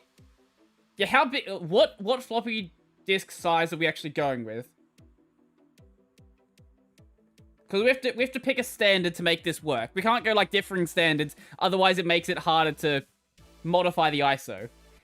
How to open a TXT file from Google Drive at the Ubuntu start? What are you saying? I have a to-do list file that I like to have open every time I start the system. I tried to set a startup application with the command xdg open Google Drive that thingy, but it won't work. Of course it won't work. That's not a thing you can do. My Google Drive is open. Oh, my Google Drive is already integrated with Ubuntu. I can see and open all the files when I open the Files app. For some reason, I'm not finding the proper path or command to have it open. Why are you using Google Drive? Stop it. Stop it. Get some help. You don't want to use fancy ones. 1.4 megabyte ones. 525. Okay. Okay. A lot. I think that would be a long stream. Is netboot allowed? Why not open link in browser? That's a good question. Why not open the link in the browser? That would be much easier. Apparently you can integrate Google Drive with like your file manager though. I didn't know it was a thing. Because I don't think you should do it. I don't want to use ST anymore, but I want a minimalist terminal I can customize. I'm a BSD/Linux/WSL user. What, like all three of them? Sure, okay. And I'll be using the ST as a terminal. And I kind of like that terminal, but the thing about it is that while I like being able to customize it, I don't like having to patch the stuff because sometimes patching doesn't work. Now it does work, you just have to go and do it manually. If I update it, I have to do all that over again. Well, Luckily, you don't have to update it because the devs literally don't do any work on it. So it's not for political reasons. All right, this was around the time when Suckless was being called Nazis, wasn't it? Yeah, that would have been around then. I'd like to have something like ST, but better. Like, I can customize without patching, ideally from the command line, and lightweight. I've been trying Sakura so far. No, this is not a good replacement for ST. This is the opposite of a good replacement. This is a, that uses the same library that Termite uses. The GNOME one. That I'm forgetting the name of. No. Just use, like, I don't know, Kitty or Alacrity. It'll do the job. Or just stop complaining about having to modify ST when it updates, because it doesn't update. That would involve the devs doing work. And the devs don't do work. No loader found on my Arch installation. Uh-huh. Looking for help. Ooh. Okay, what do you need help with? ST is great. Only point is that it doesn't read xft.dpi. Oh, oh, oh, oh, oh. Okay, that's a fun one. System D is not having a good day.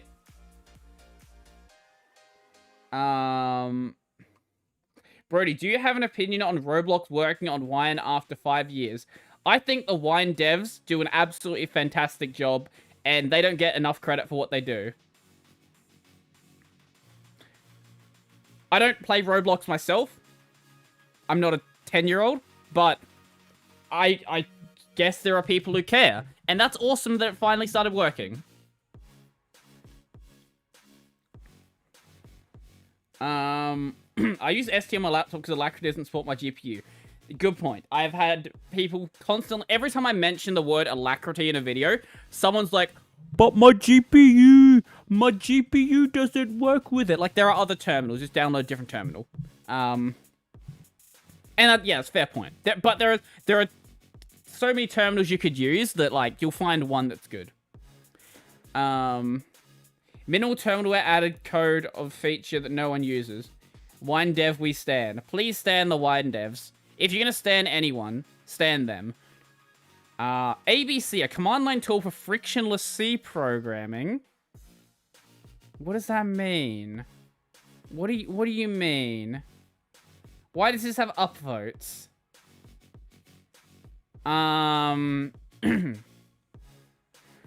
While coding my school project, I got tired of my slow workflow in C, so I decided to write a small bash script to automate the workflow and ended up accidentally being a 300-line project manager. The front end is mainly inspired of the cargo tool in Rust, so if you already used that, you'll be at home. I don't like UXVT because it's not a true color terminal. But if you don't care about true color, then yeah. A TUI ID, I don't think that's what it is. I think it's basically just create. What do you mean a new project? Like make a folder? Initialize a project within a directory. What do you mean a project? What is a project?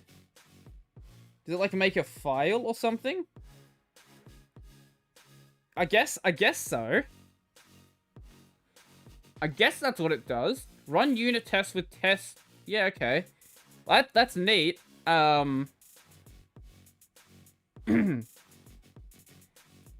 Brodie, when will you upgrade to Windows 11 TM and use Microsoft services such as the Windows Store TM and Windows Subsystem for Linux TM instead?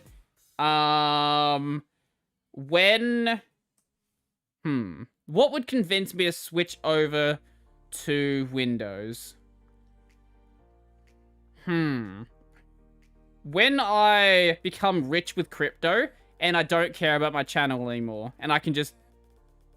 I'm just gonna mess around with you guys until you all leave. That's when I'll use Windows 11. So it's a Git-based IDE. I don't think it's an IDE. I think it literally is just like initializing your project.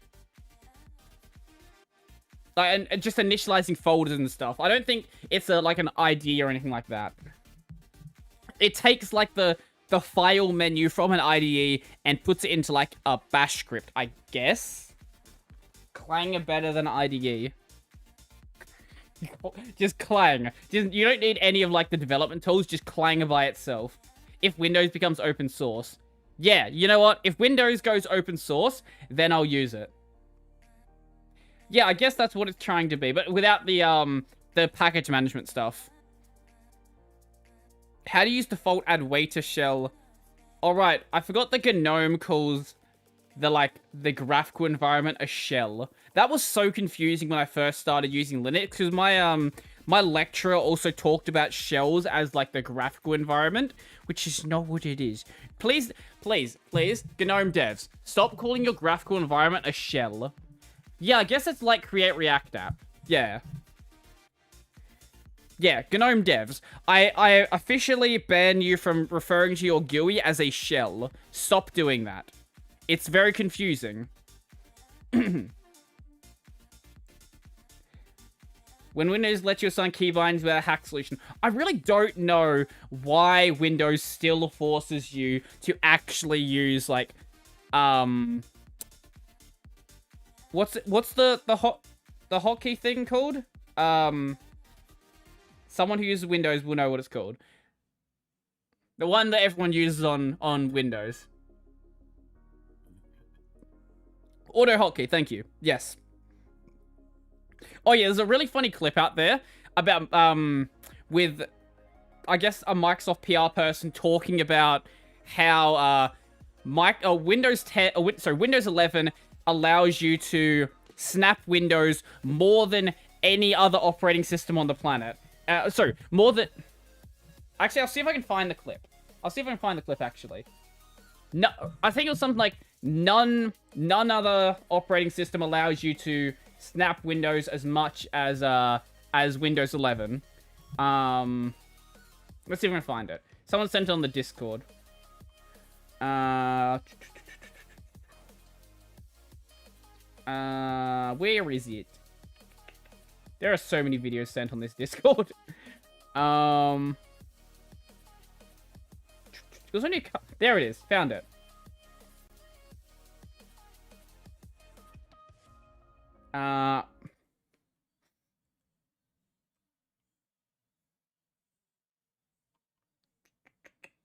Let's see. Can I full screen that? Yes, we can. Cool.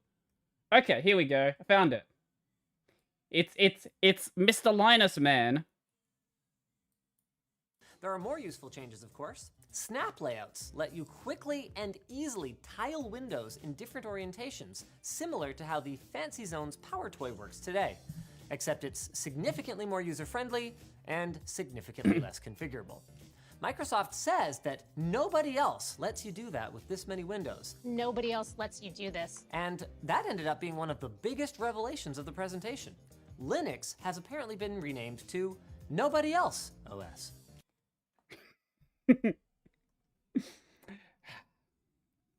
Linus is fun. I enjoy Linus's channel.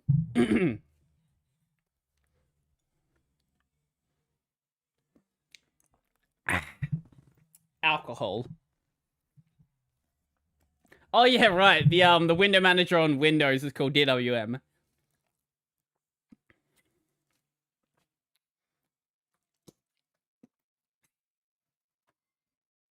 I prefer dynamic tiling, not the Windows solution. Bro, more honest question, Brodie. Have you seen Serenity OS? It's an in-house operating system that tries to copy the in-house professional style of development, our tools, our toolkits, our libraries. I have literally never heard of Serenity OS. Yeah, yes, Linus, dab on him, frog in chat. I don't know what that means. Which Linux CLI/graphical tools you wish you would have started using earlier? Actually, let's see. Does this... Usually these articles have at least something worth talking about. Why is it not safe for work? What? Docker by far. Okay, that's boring. T-Shark, very boring. Gron? What is Gron? Oh, yeah, we did a video on this one, didn't we? Yeah, okay. GNU Pass, fair enough. what is this? History suggestion tool. Oh, that's a neato one. I like that. Bash history search. What do I think about Firefox 89? I think that Firefox 89, it's probably a better version of Firefox. I think the UI looks bad, looks poopy. And a lot of people actually got really pissy with me that I complained about the UI in the new version of Firefox. Like, ooh, but Mozilla is doing a good job. You can't be mean to Mozilla. If Mozilla goes away, then Google will be the only one that has a web browser. Like, yeah, that's cool. But Mozilla should stop doing stupid things. Because otherwise they will actually go away. Stop wasting your money redesigning your UI that doesn't need to be redesigned and actually fix the problems with your browser. Bring in progressive web apps because people actually care about those. I don't use them, but there are a lot of people who say I'm not using anything that's not Chromium based because I need progressive web apps. And there's no reason why Firefox should not have support for them. I don't really care about the Proton UI. Yeah, fair enough. Firefox doesn't give him crypto, so he won't use it. Well, the reason why no one bases their browser off of Firefox is because Chromium is just a better base. Like, if you don't care about the free software aspect, and you just care purely about the functionality, Chromium is just a better base for a browser. And that's sad. I don't want that to be the case. I want the actual privacy-focused, actual free software-focused browser to be the better one. But because Mozilla is absolutely incompetent, it's not the case. And it's just a sad state to be in. Mozilla does stupid things because political stuff like diversity and censorship are more important. Yeah, this is the problem. They got involved in politics when that's not what they should be doing. Like, they're already the browser that no one cares about.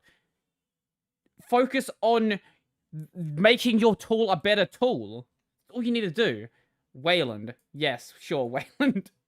I'm not seeing anything super crazy in here.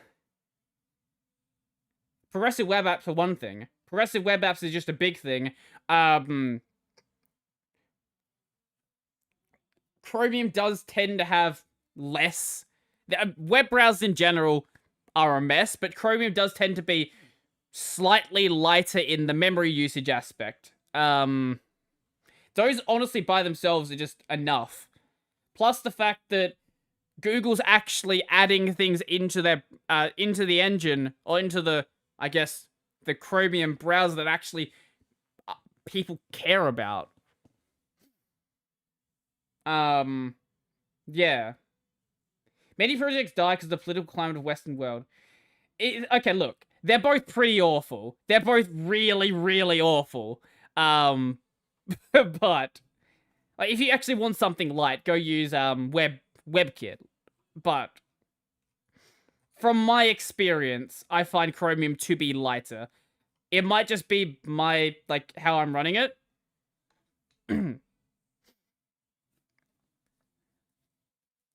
Also, Chromium has better dev tools as well, from what I've found.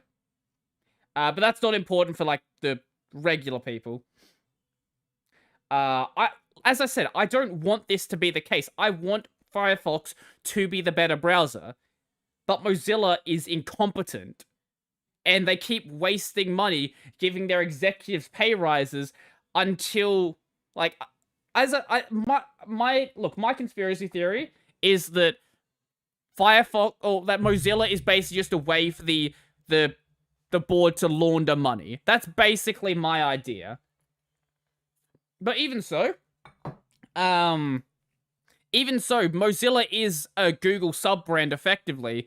Mozilla would go out of business tomorrow if Google wasn't funding them.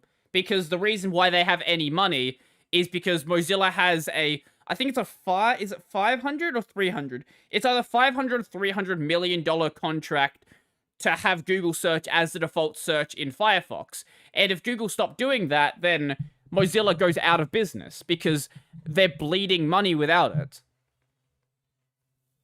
They're trying to, like, stop being just a browser company, but their browser's the only thing that people care about. They started making a VPN after the VPN market was completely saturated. If they'd made their damn VPN, you know, like 5-6 years ago, maybe people would care, but like Virtual Shield, private internet access, all of these, mold that if you care about something actually being privacy, all of these other VPNs already exist, and they're trying to get in that market, and there's a bunch of other things they're doing as well, trying to get into massively saturated markets that already have established massive brands because they realize their company is going out of business. And this is sad. I don't want it to be like that, but it's just the way it is. Ever since they got rid of the original CEO, the company's just gone absolute to shit. And now the original CEO is the one who's running Brave, and Brave is doing surprisingly well, actually. That's enough for my rant on why Mozilla is shit. Yeah. I need more alcohol. There we go. Personally, I've always used Firefox because it works and it compiles fast in Chromium on Gen 2. Yeah, that's a fair point. Honestly, I would never compile a browser. I would just download the binary. I know in the Gen 2 repos that you actually can get the Firefox binary. Yo, Pi Stardust. How you doing? Mozilla stayed afloat because of Google money. Exactly. Mozilla is literally, like, in everything but actually being a sub-brand, Mozilla is a Google sub-brand. Like, for all intents and purposes, it's a Google sub-brand. Yeah. I am not saying that. I am not saying the line about Boku. It's not happening. AirPods volume too low in Ubuntu 2004. Stop using AirPods. Just plug in your headphones.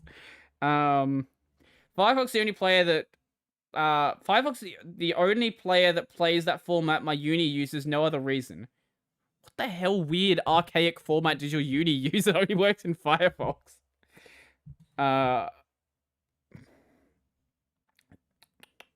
Yeah, okay. That was I apologize for the rant, but someone got me started on why Mozilla is burning themselves to the ground. And honestly, it pisses me off when people sit there and defend Mozilla just because Mozilla is the only thing that's stopping Google from being the one browser that basically exists. Like, you can't just let Mozilla just burn themselves into the ground just because of that reason. That's exactly the reason why they should be held accountable to make themselves actually become a better company. You'll eventually fall for it. Someday you'll read the holy line. No, I think as time goes on, I will get better at my my Japanese, and it will be less likely. How do I create a folder in my Ubuntu terminal? Okay, now we're back to the fun stuff. I try sudo make dir /user /java /any word, but it won't work. Why? Okay, firstly, why are you trying to create a folder in your Java directory in /u? Why are you doing that? First of all, Wowzer player.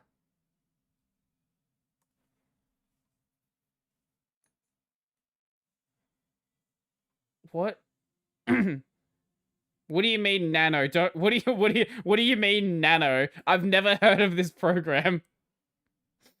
Maybe you need to create the folder as root. Yeah, man, create your folder as root. Yeah, why are you trying to create system directories anyway? I don't know. Maybe this person thinks their Java directory is where their Java project should go. That could be the case. I don't defend Mozilla. It's called capitalism, and they're a US company that they deserve to fail. I'm genuinely surprised that China hasn't made, like, a big browser to take over the world yet. I don't know how they haven't done that. I know Google, like, is kind of in the pocket of China at this point, but, like, how has China not actually made, like, a browser they're trying to, like, take over the world with? I'm starting to hate Amazon's VM services that DDoS. Wait, what do you mean? If Mozzie fails, Google will receive antitrust lawsuits. They probably will. Actually, no, they probably won't, because the argument's gonna be that, like, Brave will be a browser, or, like, the different things that are based on Chromium are gonna be different things.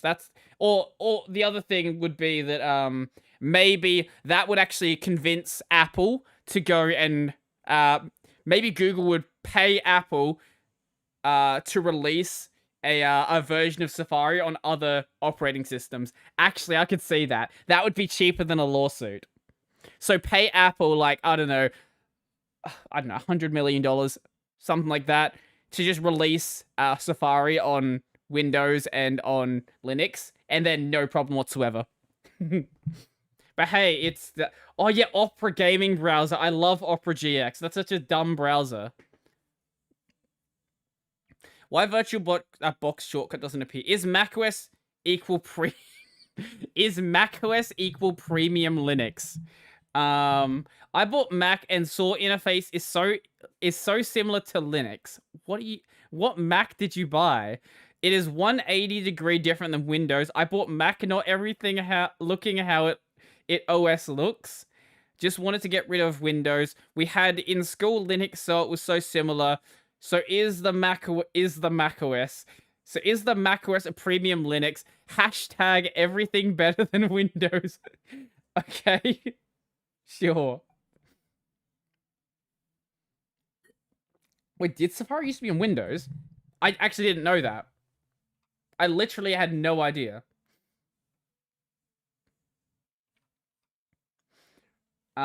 If China could build a browser, China won't build a browser. They will steal a browser and reverse engineer it. But if China could build a browser, they should have already built their own mobile. Well, wait, have you heard about Huawei's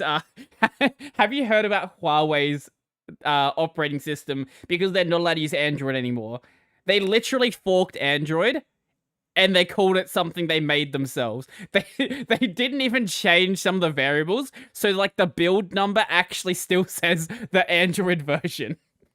Like, it's literally just Android. And, like, yes, we made this. It's not even, like, a massive fork. It has an identical interface to Android 11? Whatever the newest one is. It's like, no, you didn't make this. You just forked Android. What are you talking about? It's like, yes, we made this from the ground up. No, you didn't.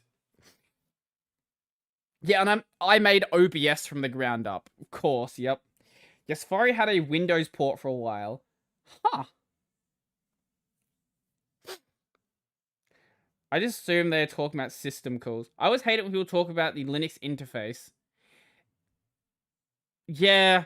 Okay, look, people usually when most regular people who look at Linux, they look at Linux as if it's like Windows. So they'll look at, like, GNOME, also they'll look at Ubuntu, and they won't know about GNOME. They'll think that's just, like, how Linux looks. And unless you've actually used Linux and sort of experienced that, knowing that GNOME is an entire different software suite to KDE, you would think that this may be just, like, a customization of the same thing. And I can fully understand why that would be the case if you've never had experience with the idea of desktop environments and window managers and things like that. OBS short for Open Brodie Screen Recorder. Wow, that's the first time my name's actually been useful for anything. Every other time, there's just too many syllables in it.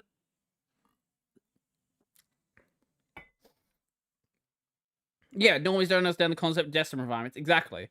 Because there's no reason to. Because the operating system they use doesn't have them. I know there are, like, ways you can... I know there are, like, window managers that sit on top of, like, on top of DWM, but...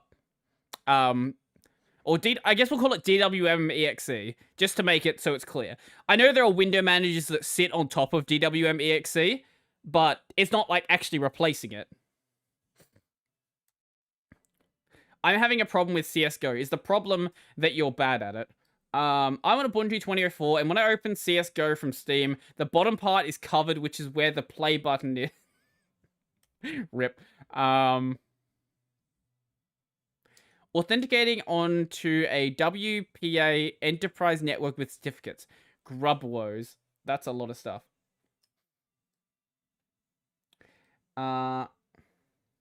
When they do, you show them Windows 11 screenshot to hear that. Looks like shit a lot. Actually, okay. Maybe this is an unpopular opinion. I like Windows 11's look. I didn't like it originally, but Hex sort of, Hex did shill it to me, and I kind of agree with him. DWMEXE is what uses DirectX 9 to render all your windows instead of the good old GDI-based API from the 90s. It actually would be cool if you could sort of replace all of that low-level stuff on Windows. I don't think anyone would complain about Windows if it was as customizable as Linux. Brodie, your opinion is incorrect. Fair enough. I use GNU/NT. Give it some years, that'll exist eventually. Look, this is why I didn't make a video on it. Okay, here's the thing, right? Okay. Look, okay? This is the difference between me and DT. When I have opinions that I don't research, I don't make a video on them. I just throw them out and then just forget about them on a live stream. That's the difference. If I don't know about word processors, for example, I don't go and make a 7-minute video about word processors. I just talk about them in a live stream and people tell me I'm wrong. Yeah, there you go. For the record, I know I like to shit on DT, but I don't have a problem with him. He's a cool dude. I've been more than happy to have him back on the podcast. I know that whenever, like, there's any sort of, like, drama between YouTubers, people think, like, they just hate each other. Like, that's not how it is. Like, we're adults. We talk about things. I don't know why everyone just assumes, like, as soon as you call someone out, like, you must hate that person. Like, no, it's not like that. DT is just a very easy target to make fun of, and it's also fun. But he's a good dude.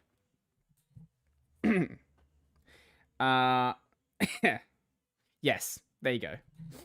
There's some behind the scenes YouTuber stuff for you. YouTubers that talk about each other don't actually hate each other.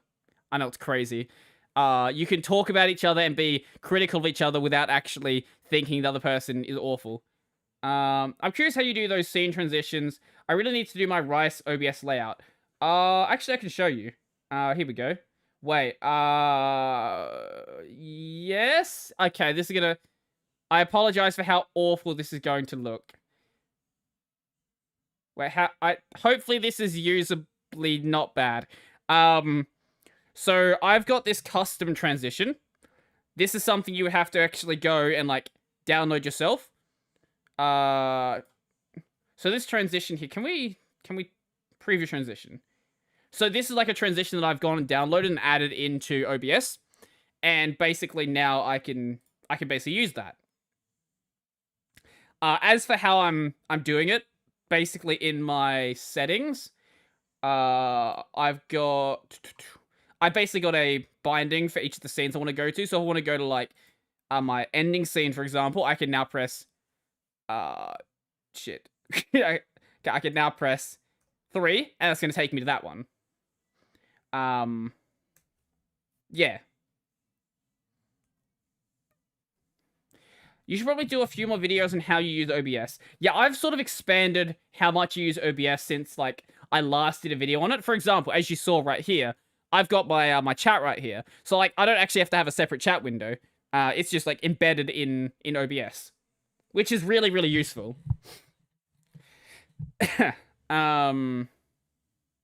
Luke Smith, Mental Outlaw, Brodie, DT, Cyan, yeah. Who in the world is that? And Anthony from LT. Who is Cyan Yan? And Cyan Yan? I've never heard that name before.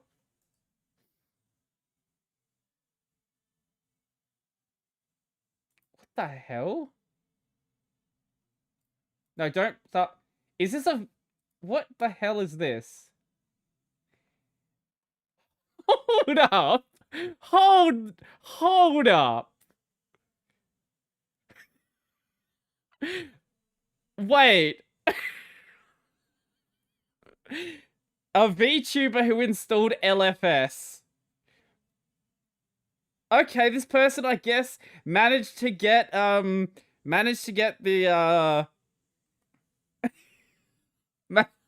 what the hell? Thank you for, I have to get in contact with this person. I absolutely have to. I'm gonna follow them on Twitter.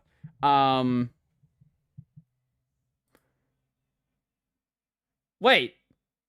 Hold up.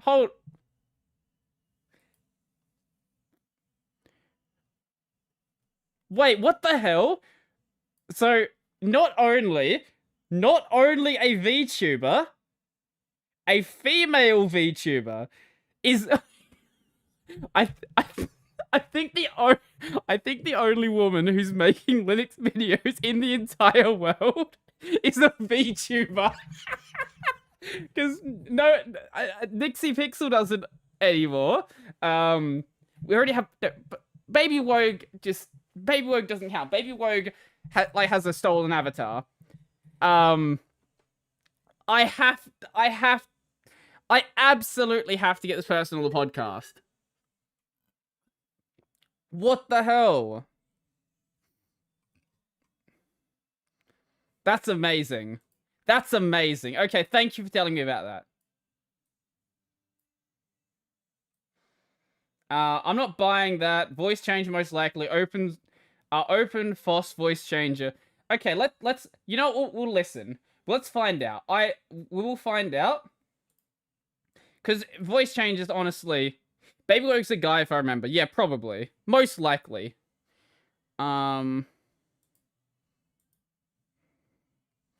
I don't know if they use a voice changer or not. We'll find out. Let's see. If you use a voice changer, I don't believe that you're female. 所以说，也用的是 Mac。The website is I use a template. So No, that's not a voice changer. That's not a voice changer. So yeah, so I just insert stuff. That's what I did. Okay, so she mains macOS by the look of it. Bye, Dion. Welcome. Hello. That explains how she gets the VTuber stuff actually working. Oh. I remember I found money in like the title or template. I know, right? But this version. How did I not know? How did I not know? Not photoshopped, but actually replaced. How did I not know this existed? How did you not tell me about this earlier? How long has she been making videos for? Oldest. Okay, fair enough. 4 months ago. What the hell? What the hell? I've been enlightened. I have been enlightened here. This is actually amazing.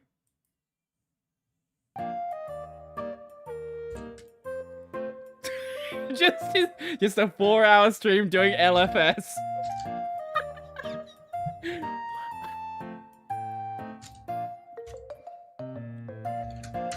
Might be a converted Twitch streamer. That could be the case. Granted, she only has 2K Hello, subs. nice city. I want to make a clip of my Cyberpunk stream. Okay. I will have to hit her up and see if she wants to come on the podcast. That would be amazing. That's awesome. Okay, thank you. Thank you for telling me about her.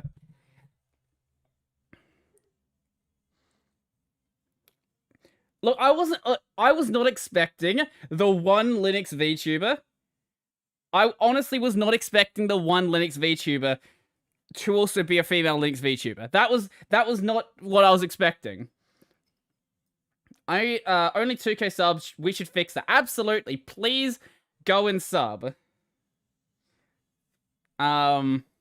Absolutely go and sub. I know nothing about VTubers. You live a sad life.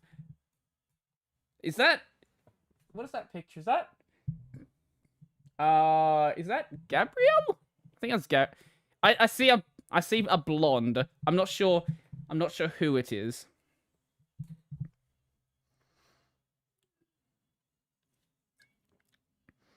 My first sub to a VTuber, no regrets. You can do it. There's a couple of pieces of software that will work. If you have an NVIDIA card, you'll be fine. And there's a couple of things that are supposed to work. They're supposed to work through Wine. I just haven't managed to get them to actually work. I might need to configure it more, but I haven't had any luck.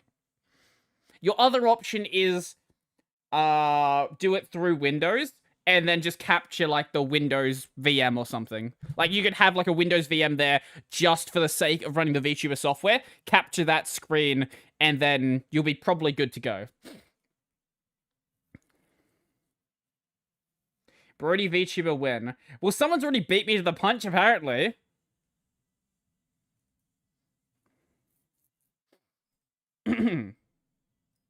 What program should I use for this task? What is this task? Oh my god, that's long. I have 2 Linux machines, both running blah blah blah. I use it to watch.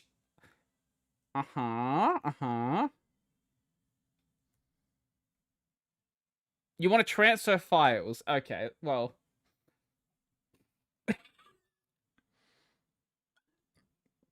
I will go watch some of her content after the stream, probably. I don't know what else she actually does. If it like I saw the LFS thing there, but I don't know like how much else she actually does with Linux. That's just cool. She clearly does. Oh, I noticed an Arch. So installing Arch. Okay, cool. Yeah, I think this is just cool. Oh, okay. Day 2 of Japanese. Okay, so huh. Yeah, I knew she didn't. I knew she had a weird accent. So she's Chinese by the looks of it. Floppy disk are the answer for copying files. That's enough of me talking about Cyan Yan. We're gonna stop standing Cyan Yan for now and get back to this. I've actually made no progress through this RSS feed today. Like basically none. Because you guys have given me so much other stuff to look at. Vim Adventures. That one rings a bell.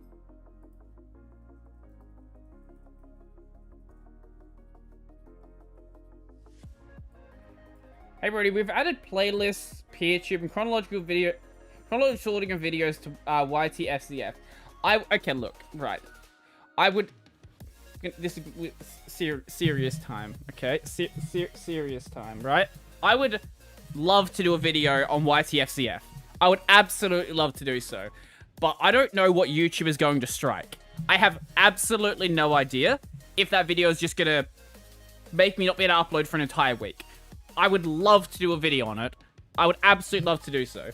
But I think that it's a little bit too dangerous. A little bit too dangerous from doing it on a YouTube perspective.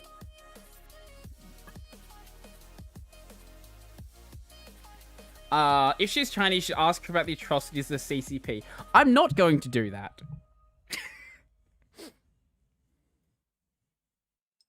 I could do that, yeah. That's an option. I've considered doing so.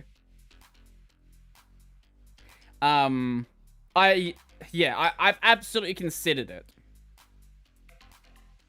I have this issue after updating the kernel. Use explore Nix. What about it? I know that it exists, and I know that people keep shilling it to me.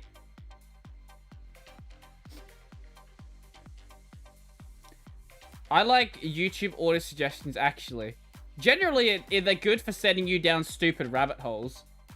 Actually, you know what? Actually, wait. I'm gonna check that there's nothing incriminating here. Then I'm gonna show you my YouTube homepage.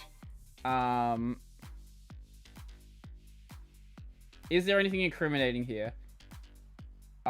Nah, we're good. Okay, cool. So, actually, this is like the most tame my homepage ever is, actually. Usually it's much weirder than this. Also, YouTube, stop doing this. I've talked about this before. Stop recommending my own damn live streams to me. I don't care. But yeah, YouTube's actually fairly good at getting you to stay on the platform. That's one of the things that they are actually amazing at. Making you waste your time. I had to check them just to make sure there wasn't anything too weird on there. Which modern laptop should I buy? One in your price range.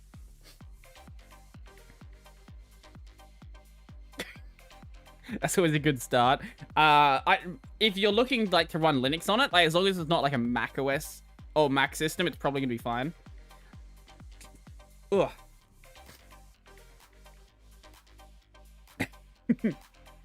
Flutter is the default choice for future Ubuntu apps. We did see this last time, didn't we?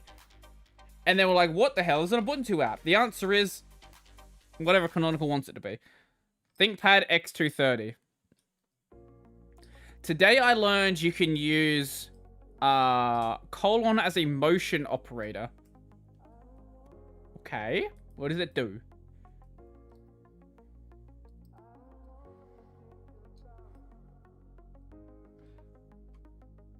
What are we doing here? I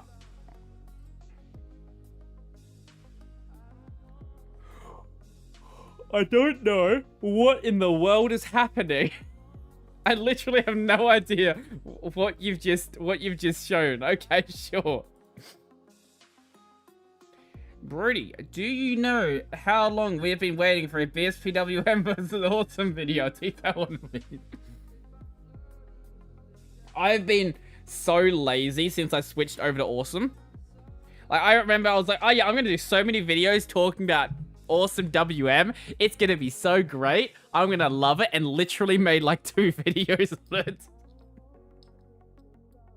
I know, I've been so lazy in that respect. I just have so many other things I want to talk about. There's just so many fun topics that I want to discuss. I just have never gotten around to doing that. I should at some point. I really should. Brodie, watch cringe memes when? We did go to r/Linux memes once, and it was awful. Like, I couldn't laugh even if I tried. Does BSPWM only have one layout? That is the binary spacing thing. Well, it has floating, and you can make, like, hacky layouts besides that. No, I think they are really interesting. It's just there are other interesting things as well. That is just the thing. There's just so many fun things I want to talk about that I just haven't got to it. Okay, sure. /Linux Mei. Cyan seems to be Chinese. Oh, okay. Yeah, that makes sense. Okay, now what is the funny dank oh god. God, that's where we start. Jesus Christ.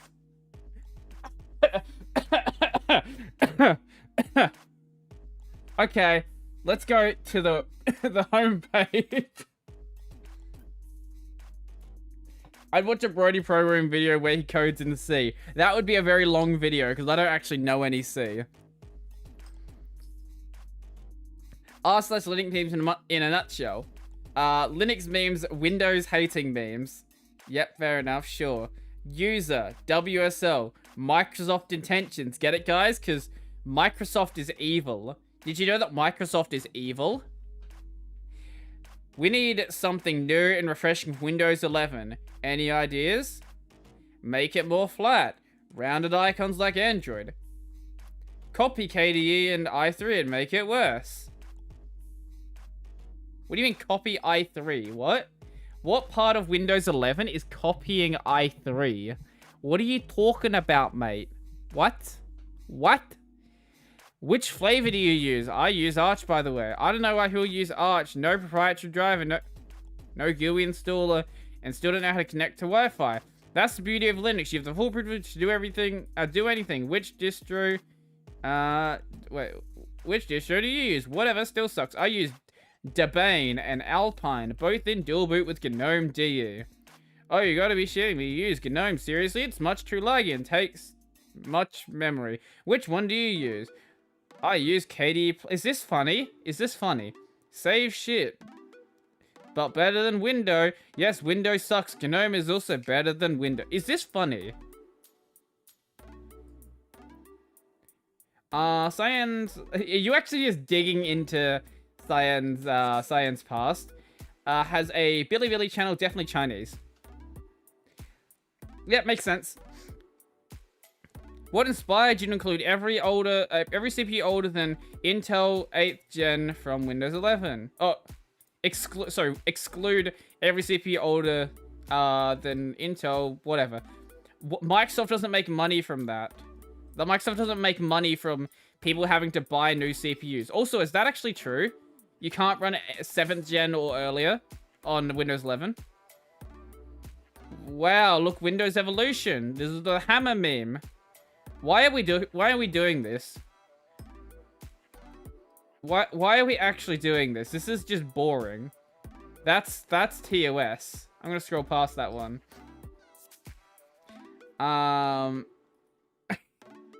This is actually just really boring. I don't know what. I'm gonna stop that. I'm gonna stop looking at that subreddit. It's because of TPM2 chips. But a lot of 7th gen Intel laptops lack TPM2 chips. Right. I just realized that I have 200 more karma than Brodie. Yes, I know I have 3,400 karma. The reason I have 3,400 karma is I used to be a Redditor, and then I learnt better. They do get money from it because new laptops come with Windows as well, and the companies that make those laptops pay Microsoft to ship their products with Windows pre-installed. No, my point that I'm making about Microsoft making money, like, no one's gonna buy a new laptop just because they can't run Windows 11. They're just gonna keep running Windows 10 until the laptop breaks. So they're not making money directly from Windows 11 not being able to support, like, certain CPUs. According to official specs, Intel 8th gen or better, AMD Ryzen 2nd gen or better. That's actually insane. That is higher spec requirements than most games. I don't think anyone's gonna buy a new laptop for it. That's the thing. Like, I know people who are still running Windows 7. Like, no one's gonna buy a new laptop for Windows 11. Like, normies don't care. They just keep using it until it breaks.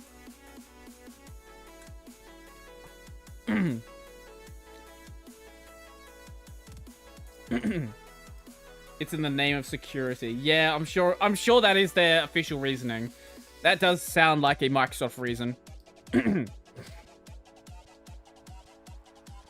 How to bind a power key with SXHD? You don't, because the power key is a special key, and it's not included in that set. You can do it from the, from ACPI, though. ACPI? ACPI, yes. That one. Is it crazy to be running the newest kernel? I don't know. Look at Arch Linux.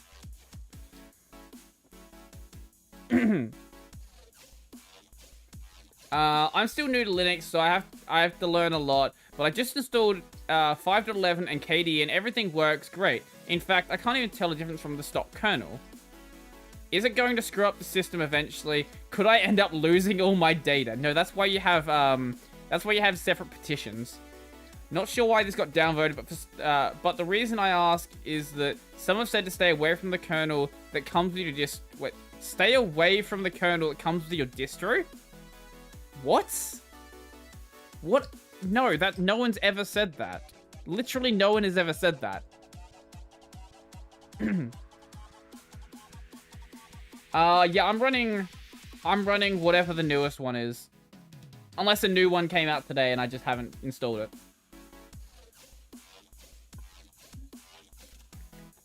Judo. What is Judo? Let's find out. Judo is a thing that you're not explaining. I have no idea. Probably a Redditor. Judo. Oh, is it a theme? It looks like a theme. Yeah, it's a theme. I don't care. I ship Brodie and Brian Lunduke. I really should try to get back in contact with Lunduke and get him on the podcast. I tried to a while back, but Lunduke is very bad at responding to emails. Like, he will respond twice, and then I was like, hey, Lunduke, now that you've agreed to be on the podcast, when do you want to do it? No response. No response. I know he's never going to see this either. So yeah, Lunduke, if you do happen to see this, read your damn email. Run LTS kernel because I don't like too much kernel update. Fair enough. Yeah. Honestly, like if it's a good LTS, you might as well. My built-in webcam doesn't work in Ubuntu. That's sad time. Is there a chance for me to get on the podcast? I don't know, maybe. Sure, why not? If I don't know, I just work out who to bring on the podcast when I feel like it. I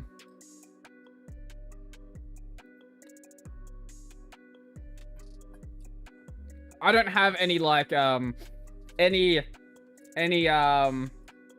hard restrictions on who can and who can't come onto the podcast. With the exception of people who are very dangerous to be associated with. Yeah, like Luke going on Millennial Woes podcast, for example.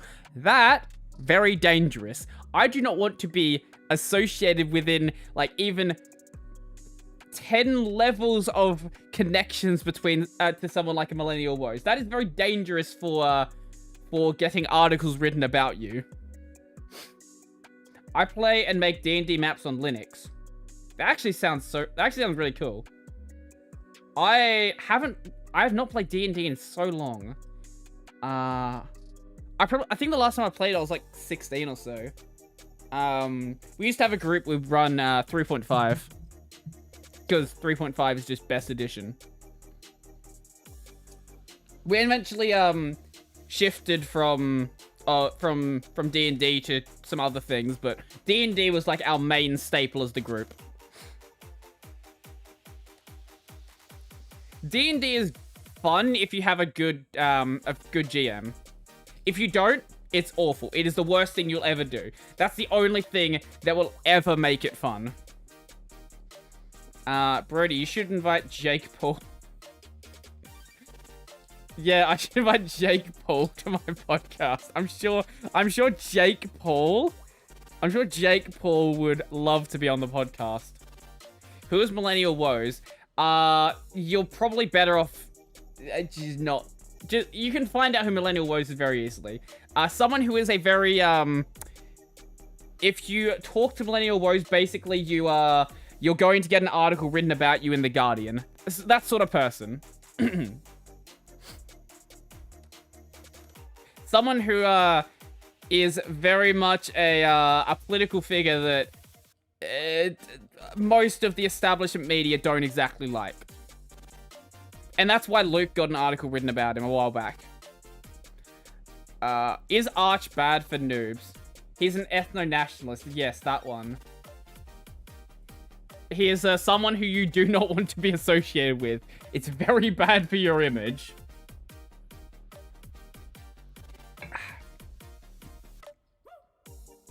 But I don't even know how Luke makes money. Because he doesn't upload videos on YouTube. Like, I think I get more views a month than Luke because he just doesn't upload. So I don't know where he actually makes his money from. I guess, like, maybe he has, like, a manual labor job or something. I know he talked about that for a while back.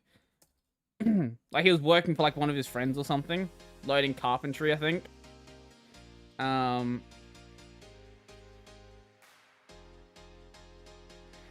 That's fair. Oh, I think that's part of being a good GM. That is true, but also with the MSM hating you, that's a good way to stop having advertisers and even Google themselves wanting to put ads on your videos. Yeah, Arch is very much the first distro I installed. Do me a favor and add Reddit to your Etsy/host. Nah, I'm good. That misses the entire point of these live streams.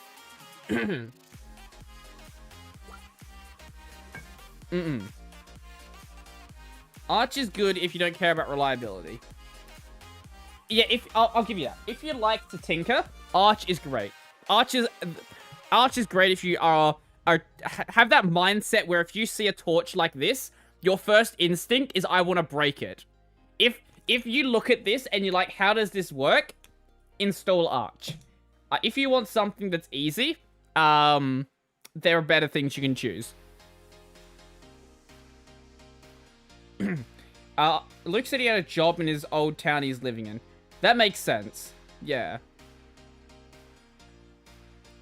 When approximately is the daily start to look like beta? What are you talking about?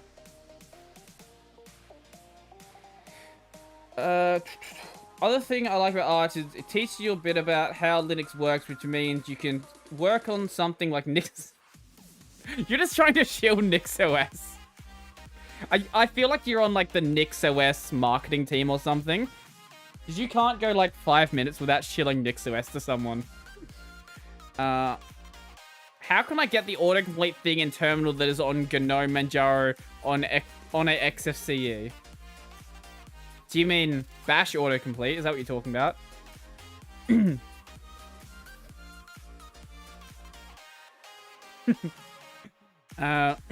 Need help setting GPU performance to high.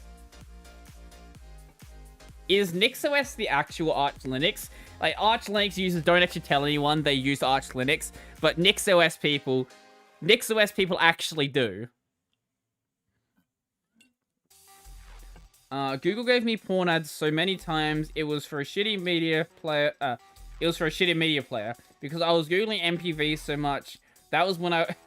Wait, you looked up MPV and you were getting porn. How does that work out? I wonder how Google's magical algorithm works like that. A lot of NixOS users used to be Arch users. Ah, that would explain it.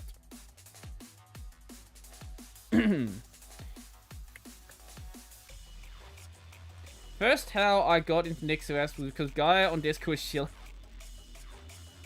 Is that just how everyone gets into Nix? Maybe I should use it Nix at some point. MPV equals not safe work. I guess so.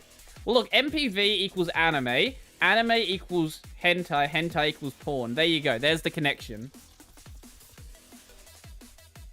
Vim documentation is the best. Yeah, fair enough. ThinkStation P920. My work, I don't know why.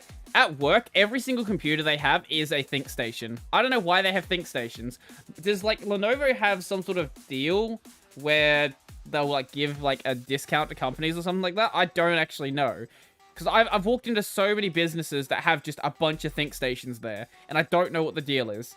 Because I remember, like, when I was a kid, it was always Dells everywhere. But now it's ThinkStations, I guess. If anyone has any insight into that, that would be cool. They buy them in bulk cheaper. Right, but like Dell surely has the same sort of thing. Like why not Dell anymore? What's the deal with that? No, that's why people use Nix, because of the package manager. That's why. Besides that, it's just like any other distro. External monitor attached to laptop doesn't blank screen. That's because when your laptop actually closes, it's not actually going into sleep mode. Hey, look, it's a spam bot. Haha, look at the spam bot. Oh, that's fun. Let's see. Can I...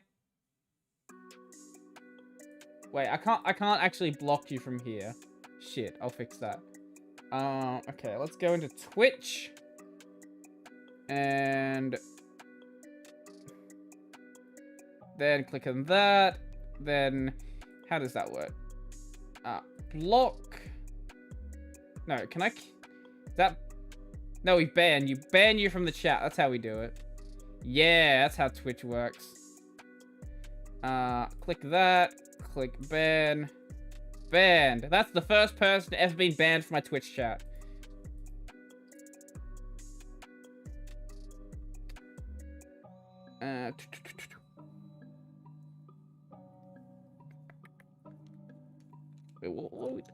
NixOS is nothing like every other distro. Well, it's nothing like it because of the package manager. Oh, you're not a mod on Twitch? If you post a message on Twitch, I'll be able to do it easily. Oh, thank you. Mod. There we go. Now you should be a mod. I think. Unless I've done something wrong.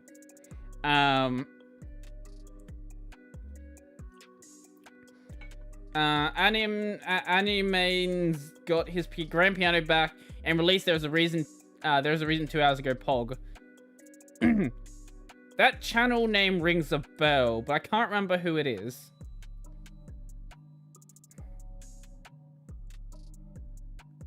The Nix package manager is available on every distro and even macOS. I'm well aware it is, but like that's why it's special, isn't it? Like what else makes it different if it's not that? Just / mod Ronson? Oh yeah, that's the thing. I don't use Twitch. Like my extent of using Twitch is that I stream there. I don't know how Twitch works. Neo MC Edit, a special features rich MC Edit fork. What is MC Edit? Neo MC. Oh, it's gone. Okay, sure. Well, that's helpful. Take a screenshot and save in WebP format on Arch. You can save it on... Oh, God. Is there a tool that allows users to create screenshots and save the format in WebP? I use GNOME. Its built-in screenshot tool doesn't support WebP format.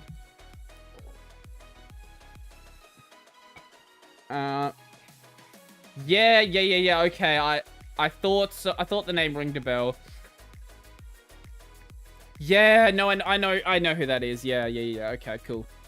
Have you heard about dragons? I checked it out, and it was pretty cool. Is this gonna be a Dragon D's nuts joke? I feel like this is gonna be a D's nuts joke.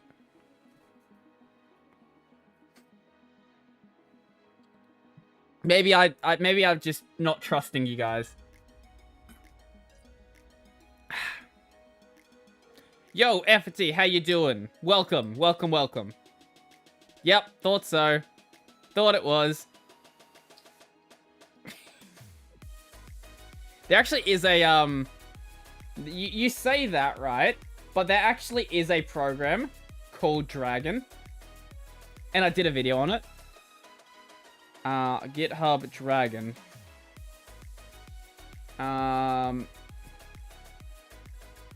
It's actually a really good application.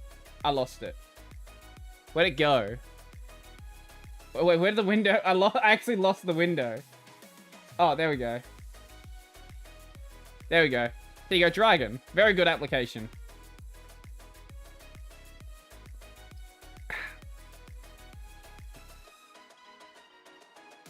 Hey, Brodie, thanks for sharing.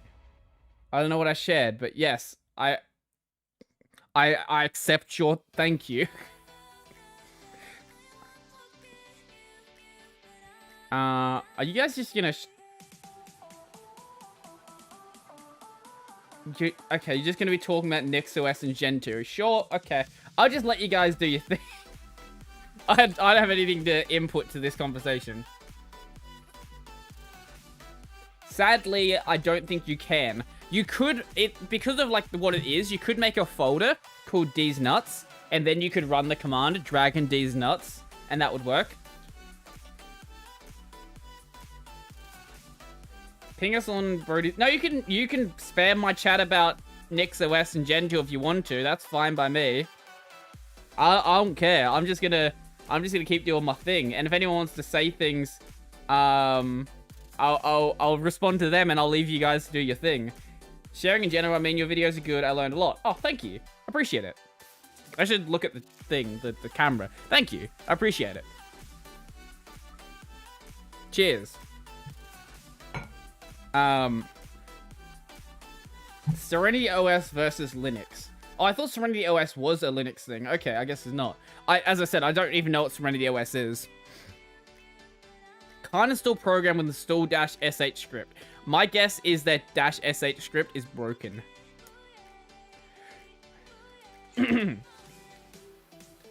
Oh yeah, actually, while I'm here, yeah, actually that's a good point. I just thought of something. There we go.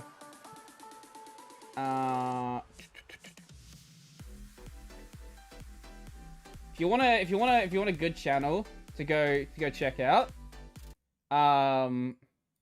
here's a channel I highly recommend. He makes really good note block covers.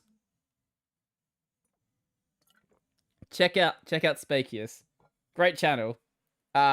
Deserves more than 773 subs. Anyway, yes. I highly recommend him. I know you're in chat. I just want to shield your channel. Brodie, do you play chess? Very badly. So no. No, because I'm bad.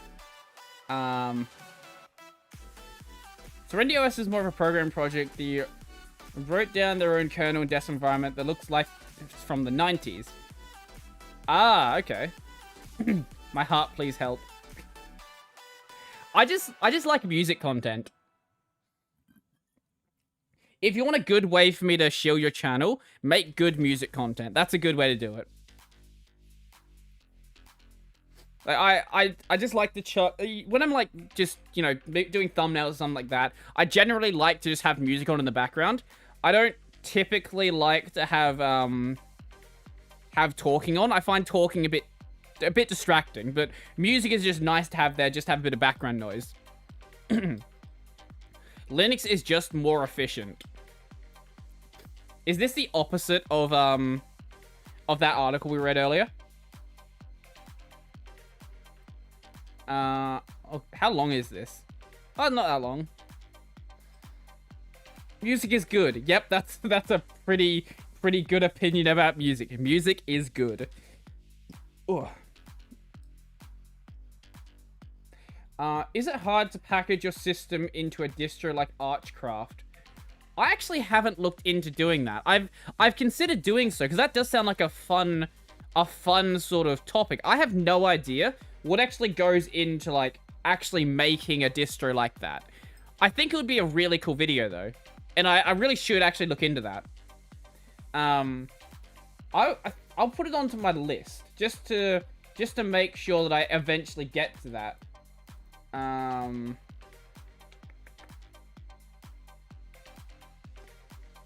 Building a distro. It surely can't be that complicated, really.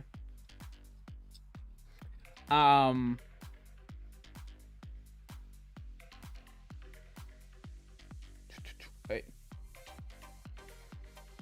Alright, I'll stream me making a cover of Reflect at some point then. Yeah, okay, Reflect is an absolute banger. I wish I could... For anyone who hasn't heard Reflect, I wish I could stream that without getting DMCA'd straight away. But like, I highly recommend Let's see, where is it? Reflect Gouda. If you want to go listen to a really, really, really, really good song, go listen to Gouda's new song. It is absolutely amazing. Also go listen to the 8-Bit Drummers cover of it, because that's also very good as well. Games never worth their full price, always wait for a sale. I can't think of the last time I paid full price for a game. Yeah, I can't think of when I... Oh, when I bought Dead Cells. Yeah, I paid $30 for Dead Cells. $30 Australian, so like 25, something like that US. Broken Pac-Man. Wait, do you have no mirrors? Wait, I think you just have no mirrors. Okay. I haven't logged into my Arch system in a while. I kept failing the update due to multiple dependency errors. Somehow I broke Pac-Man. When I run Pac-Man SYU, it returns this. I would suggest updating your package list. That seems like the first thing I would go for. Oh, no, you're actually just missing keyring? Update your mirrors? I ran reflective. My Pac-Man seems to be unlinked from the mirror list. That's not a thing that exists. Full price equals Soylent Nerd consumer. Yeah, I don't play games when they're new. Like, I've got so many other games in my list that, like, I'll get to it at some point. Okay. Actually, no. One game I did pay full price for. I paid full price for Ender Lilies. Because Ender Lilies is an absolutely amazing game. Firstly, it's really fun. Secondly, the soundtrack is done by Millie. And Millie is probably my favorite artist. Like, my absolute favorite, like, musical artist. Musician. That's my favorite musician is Millie. She makes absolutely amazing songs. She did the opening for Goblin Slayer, if you've seen that. But she has some absolutely amazing other stuff as well. She's got a really good song about mushrooms and how they're speaking to her. Her songs are very strange. And basically, it's an acid trip put into the form of orchestral music.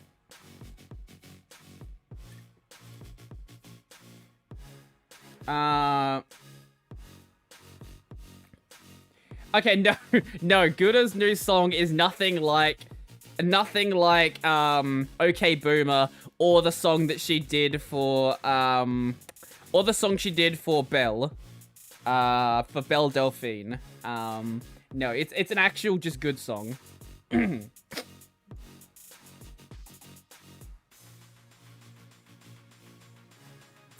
Was that a joke? I didn't even realize that was a joke.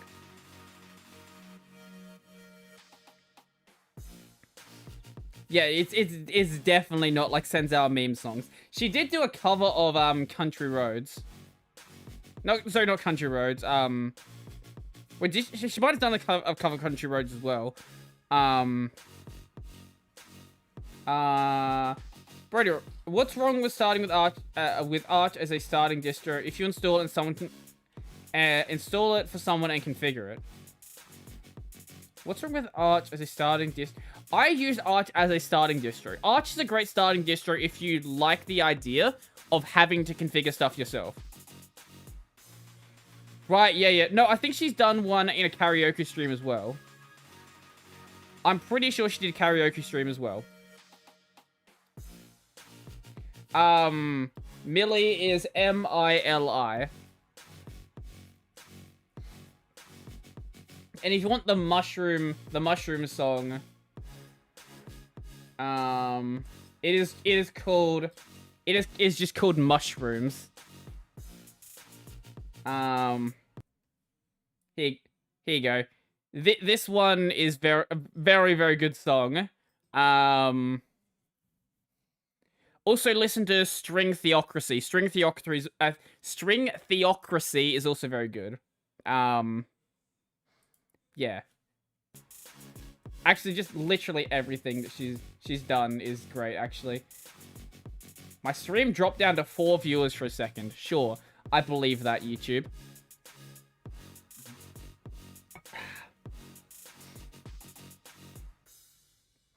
I just recommend listening to literally every song that Millie has ever made. I might be a bit of a Millie simp. And that's fine because she makes great music and she deserves the attention. Especially after making that amazing song for Goblin Slayer and really not getting that much attention from it.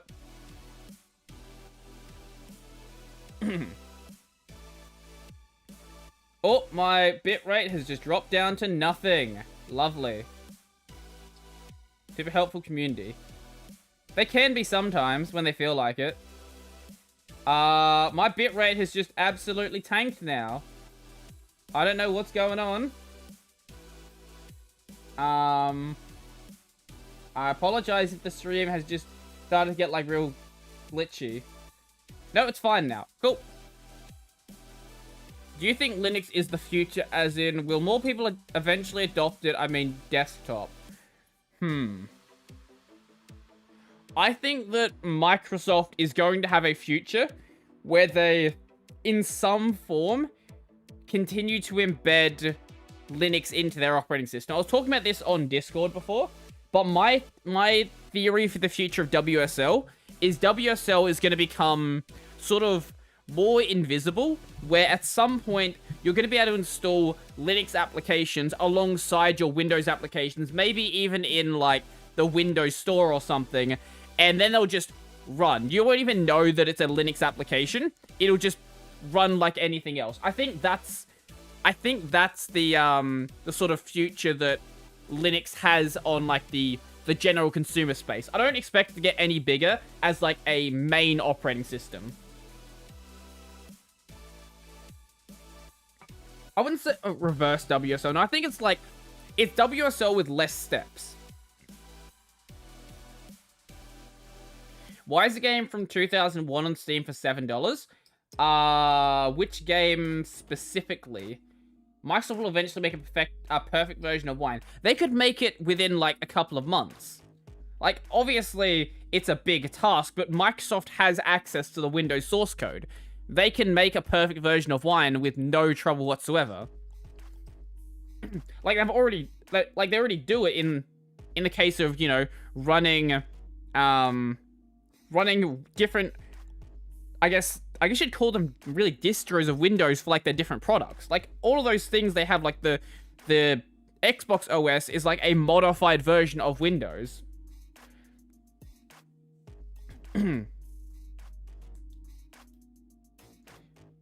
Microsoft has a version of Wine basically.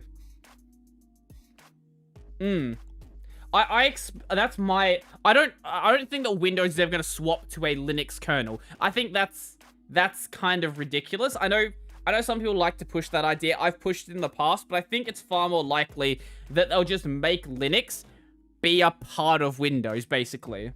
And not really... Like, right now, WSL requires some level of setup. I expect that setup to go away. I think the setup might still be there for the developers, because that is still useful in their case, but for general users, I think it's just going to be made completely transparent. It's called Windows Compatibility Shims. It's how old, crappy, uncompatible stuff runs on newer versions of Windows. Yeah, that makes sense. You can run, like, Windows... in some cases, Windows 98 applications just perfectly fine on Windows. Which, in the case of Linux, just is not a thing that would ever work. Because the dependencies just wouldn't be there. Obviously, you could app image it, but besides app imaging, I guess. DaVinci Resolved on AMD Linux Deepen. AMD Linux. AMD Linux is my favorite Linux. You can build your own too. Oh, you're talking about NixOS, I'm presuming. Oh no, you are talking about this deploy tool. Okay. Oh, is that not this shim thing? With Butterfs, I literally browse the web, make videos, and make D&D content.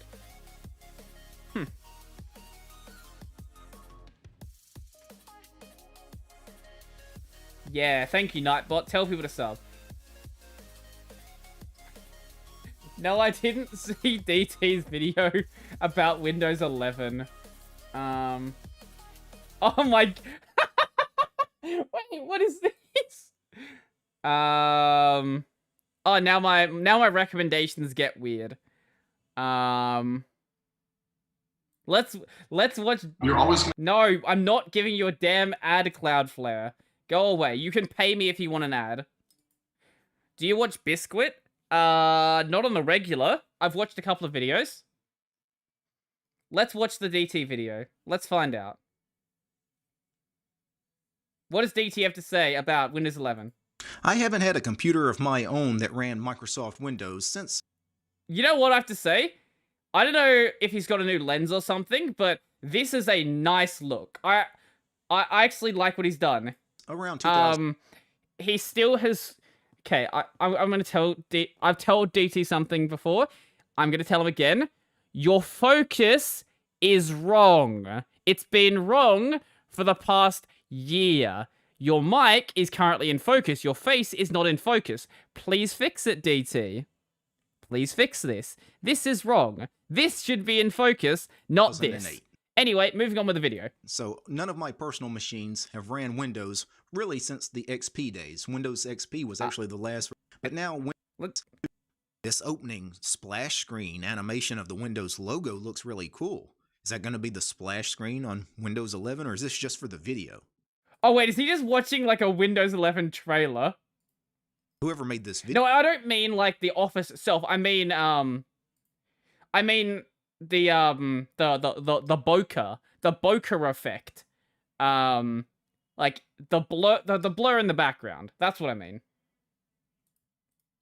This opening splash screen animation of the Windows video. He actually is just Whoever watching a made this trailer video, for it. though, That's they got hilarious. some really Oh, it serious says in the thing there. Okay. skills here. I didn't even And I realize. love that logo. That Windows logo looks so good. That's much better than our Linux logos. Is it? Is it? And we've got all these icons. Where are they going? They're falling into the sys tray on the panel on the taskbar here. Wow. DT is not good at he is not good at these live reaction videos. Icons. We got the start menu icon. It's sliding to the center. You're kidding me. That's what I've always wanted, was a centered taskbar, centered start menu. And we've got animated wallpaper. No way. It's like mobile phone animated wallpapers. What is And the start menu. what is he doing here? What is this? Wow, that looks really good. That theme looked like it had some blurring. Yeah, some blur effects. Wow. It's kind of like the blurring you get in the deepened desktop environment on Linux or in KDE Plasma. I feel okay, what's your bet? This is first take. I don't know what DT is doing with this channel right now. Like, this is... Yeah, he's just narrating the video. Like, he's not reacting to anything. And he's just like, yes, this is the thing that happens. You can change your themes. You change your themes and you get more mobile animated wallpapers.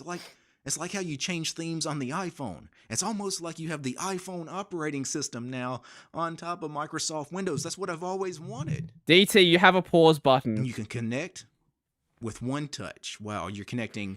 Oh, I see. You're doing like your video chats and things. Oh, you touch the screen and Skype comes up. Or was that Microsoft Teams? I couldn't tell. That might have been Teams. Oh my Skype, Teams, God. both fantastic applications. Two of my favorites. Yep. And I really like touching the screen too. I like putting my greasy fingers on the monitor. I think this is supposed to be satire. I think this is satire. I'm not sure. I'm looking for a minimal browser. There's nothing on it. No tabs. I don't like Vim. I don't know if the Vim-like browser's cute and surf. Most of the ones that you want like that are gonna be the Vim-like browsers, but you could rebind them. Cute, I think, does have good mouse support though, doesn't it? I think. trying to read. Automatically adapts. Input the way you want. It feels like a shitpost, yeah. Type, touch, or voice. They're going to have a voice assistant. Very cool. So you're going to have a microphone listening to you all the time. Yeah, for your it's a voice shit commands. It's post. there all the time. listening to everything you do in your house. This Amazing. Microsoft team used the Matrix protocol. I'm gonna say no. I don't know. I might be wrong, but I'm gonna say no. There's a task switcher. That task switcher looked good. Why is there an right? explosion? That wasn't a bad looking task switcher. Of course, you got, you know, your Xbox integration. Mm-hmm. And I do love gaming. Microsoft Store Someone clip that. Please, someone go and clip that. integration. And I do love gaming.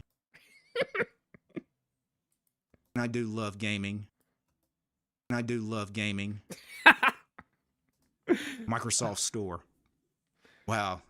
You can get TikTok for free in the Microsoft Store. Wow, crazy. And it's designed for any device. Of course, every computer manufacturer on the planet is going to make Windows 11 machines. I didn't see System 76 listed there, though. Man, that's a sharp-looking operating system. Welcome home, huh? I don't know. It's tempting. So that was just a quick 2 or 3 minute trailer from Microsoft introducing... What do you mean 2 or 3 minutes? You're recording this after you... You're recording this after you recorded the first one. You know how long it is. in Windows 11, I gotta say, from what I just saw, will I actually give it a try? Probably not. The DT outro. Remember when he had like the intro music? The dun dun dun dun dun dun. I miss the intro music. I miss it. Fun times. Those were fun days. Wow, 1,000 messages in chat. Insane. That's crazy. DT has a decent GPU, Radeon 7. He is a serious gamer. I actually don't know what he's running right now. I recommend checking out E-Freebies. Okay, we'll check it out. r/E-Freebies. What is this?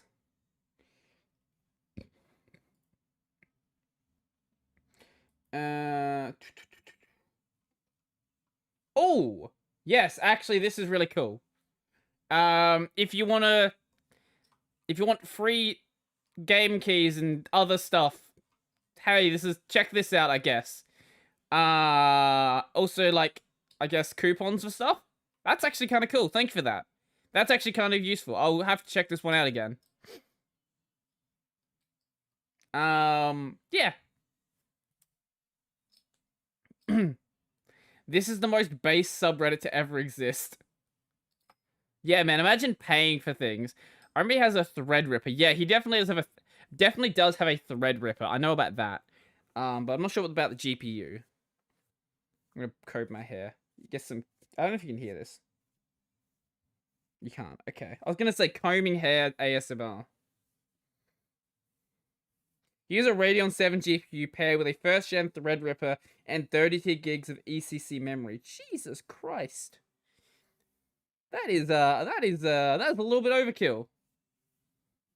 Threadrippers are cool, but that's a little overkill.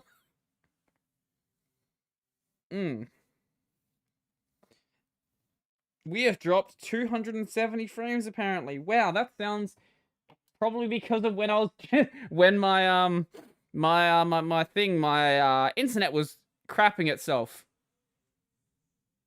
No, I don't want to quit out of OBS. Go away. Yeah, I wish I had a Threadripper. Yeah, that would be nice, wouldn't it? There was also free r/free free game stuff. Good sub. I will check that one out as well.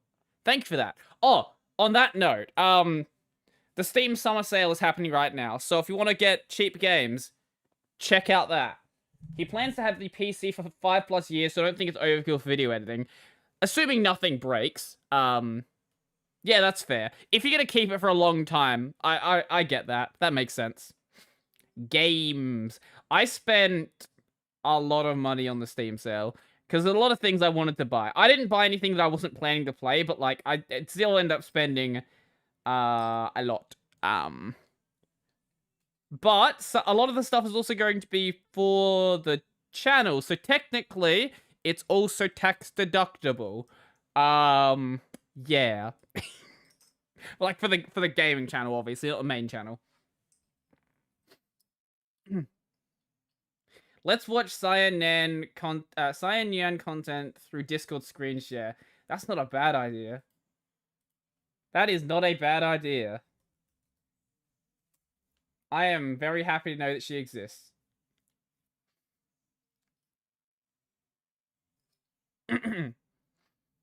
I still have yet to buy a game on Steam. Oh, I just noticed. I went back to her channel for a moment. Brodie tax fraud when? She did a video on Vim Adventures. That's cool. That's just cool. Remember when people played Fall Guys? Oh, when she plays guitar. Okay. That's cool. Anyway. How long have you been using Arch? Let's find out. We can actually find out when I started using Arch. Brodie, install Arch.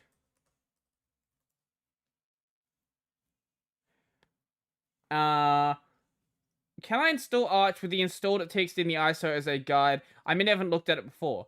Presumably. I don't see why not. Oh god, okay. Roughly around this point is when I started using Arch. Look at how stupid I look. Look at how stupid I look right here. This is a thumbnail that I made. I don't miss living at this house. But yeah, roughly at this point. No, we're not. Why am I getting nothing but Cloudflare ads right now? How long have I maintained an Arch install? This system I built. I think I built this system. Okay, that says a year ago. I think it's more like 2 years ago. This system I built about a year ago, actually. Cloudflare sponsor when? I don't know. They keep showing up on my damn YouTube. Like, the only ads I'm getting right now are Cloudflare. I would like them to pay me. That would be good. I feel like someone will bully me, though, if Cloudflare was to sponsor me. They'd be like, oh, Cloudflare is privacy violating. Because I haven't installed uBlock Origin yet. Well, I'm using Brave. I just have shields disabled because I actually want ads to run. Because I don't care about my time that much. You should try to maintain your own Linux distro using LFS. I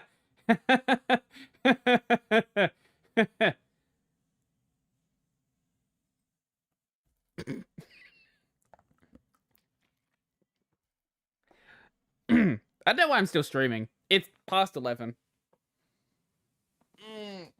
I want to go read some light novels.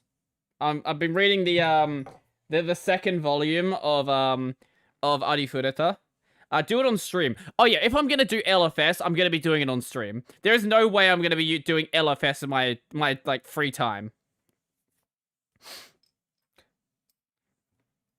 You know what? That might be fun, actually. I don't know. I'll look into it. Maybe we'll do like an LFS series or something. Maybe I'll steal Cyan Yan's content. That sounds like fun. Sure, why not? They use LFS, wrote their own package manager. Just crazy, lad. Jesus. What is LFS? Just the kernel? Or does it have GNU? LFS is you do everything from scratch. You get the kernel and you build everything else yourself. You build up your own distro, basically. Presumably you even compile the kernel. I don't know, but presumably you do. You're like, yeah, everything. I got Linux Cast, install Gen 2, I got Linux Cast to do it. People keep telling me to install Gen 2. Maybe I should. Maybe I should do a Gen 2 install stream. I don't know. Maybe I should hate myself and do a Gen 2 install stream. I'll think about it. I will think about it, okay? Look, I will think about it, right? You know, not only the kernel, you have to build your own compilers. Yeah, you do everything. Yeah, LFS. LFS, you just do everything yourself. It's basically like okay, take the idea of an Arch install guide, and rather than having Arch as your base, you have the source code for everything as your base, and then instructions on what you need to do. That's basically what you need, like, basically what it is. Installing Gen 2 is boring. You either fall asleep during it or watch cat videos. Well, that's basically this live stream then. So, no difference. It's about as exciting to watch as LFS, but faster. Right, but, like, I'm probably not gonna do it in one stream. It's probably gonna be, like, a series sort of thing. Presumably. Maybe I'll even do, like, an Arch install stream. I don't know. Then I can have my Arch install video that had to happen at some point, I guess. I don't know how I still have not done an Arch install video. I've been doing Linux videos for so long, still have not managed to do one of those.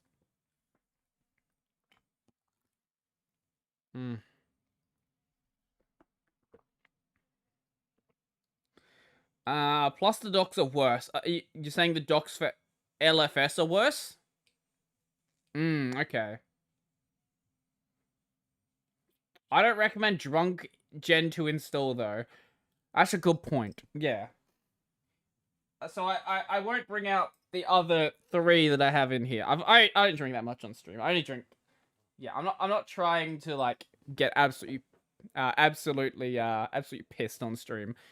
LFS equals low frequency of sex. That's a good coincidence that exists. But yes, it does also mean that. Gen 2 docs are worse than LFS. Right. Okay. Right. Maybe Temple OS then. Oh, that would be fun. I could get behind that.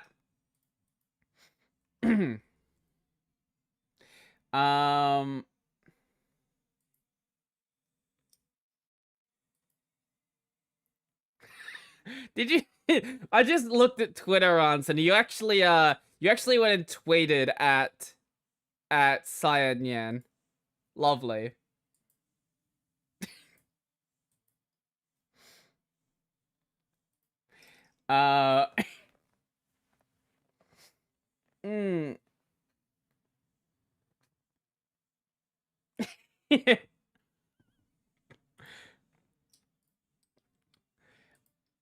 Yeah, she actually does.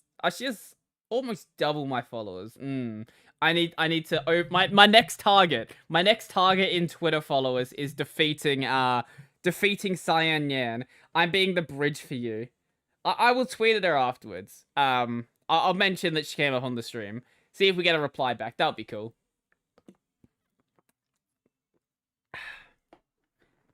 I wouldn't say that Gen 2 docs are worse, but they're kind of like if they were intended for devs or something. It's almost like that's the only people that are using Gen 2.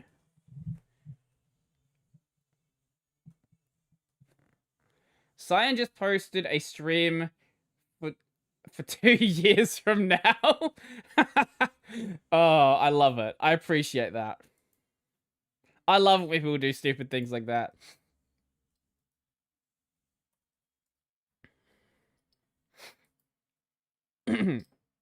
Gen 2 docs used to be the best out there.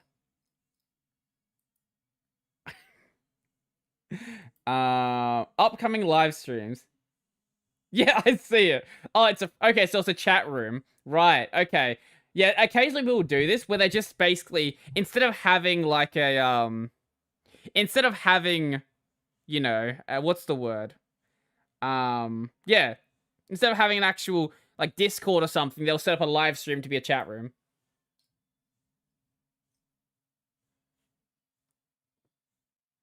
And there's a question in here. Cats versus dogs. The correct answer is dogs. Brodie, I tricked you to watch DT's video for me so that I didn't have to watch it. Well, please go watch DT's video. He deserves the watch time.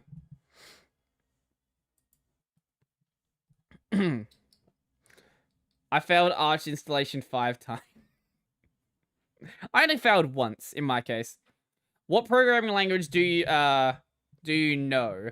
I know Python. I know Bash. I know Java, JavaScript, TypeScript, C#, a little bit of C++.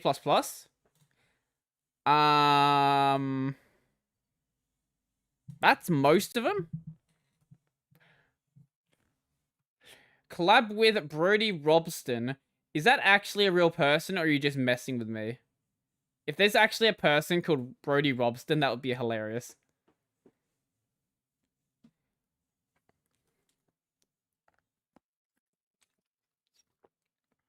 Don't say HTML. Yeah, HTML is my favorite programming language. I am HTML god.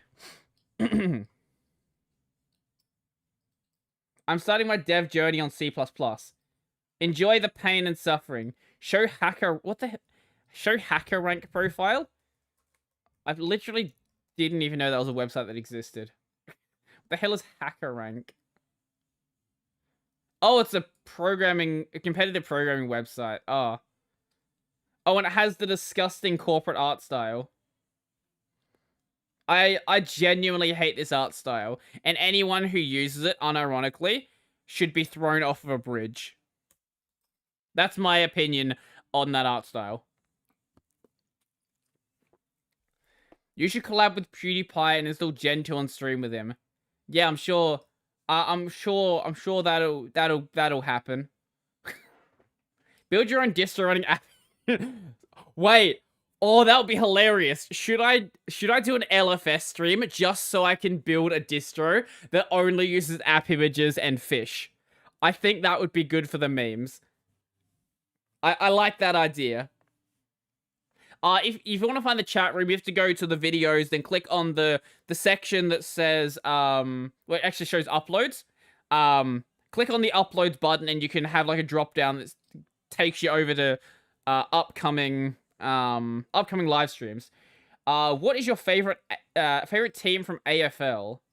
Wait, I was not expecting an AFL question here. I'm not much of a footy fan myself, but my family's always been Port Power supporters.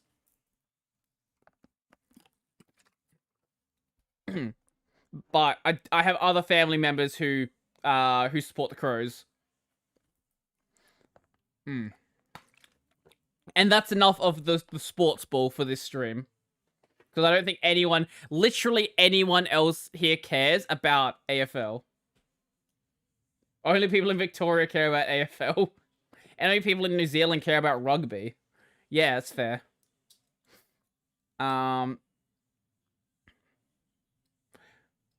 Also, to make your distro more cancerous, make it only use apps that are written in Node.js. Oh. So your only options are Electron or app image. Electron app images. You can only install Electron app images. Yes, I like that. That's so bad. Package manager that only installs app image could be called not PM or something. It's all a bunch of JavaScript. Oh. Yeah, I like that idea. Wait, oh, I wonder. We all know there's like a rewrite of the Rust utils in the GNU utils in Rust. GNU utils in JavaScript. Yes! Yes! It does exist.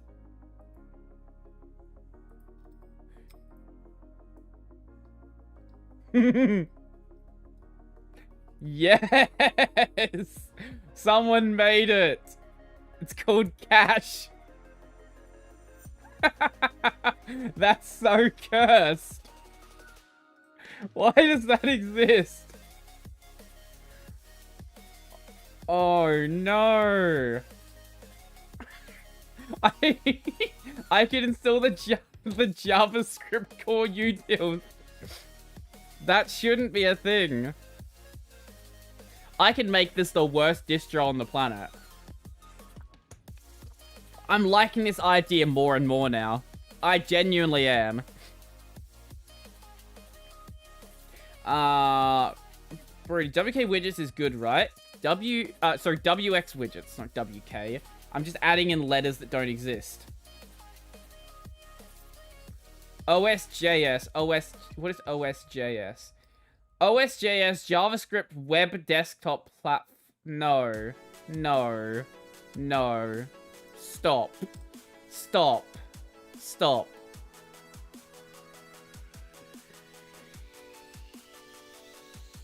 You can do it Java, well, Oracle couldn't with Java OS? Wait, that's a thing. Yeah, I will make, look, DT can be like, oh, if I ever made a distro, I'd be like, I'd have fish as the default shell and I'd have app engines. No, I'm actually gonna do it. We're gonna make this the worst distro to ever exist. There will be no C programs on this distro. You can only install stuff that is written in Rust and JavaScript. That is all you're allowed to install. If you try to compile anything, if you try to like have C code on the distro, it will just wipe your system. You're not allowed to put C on this distro.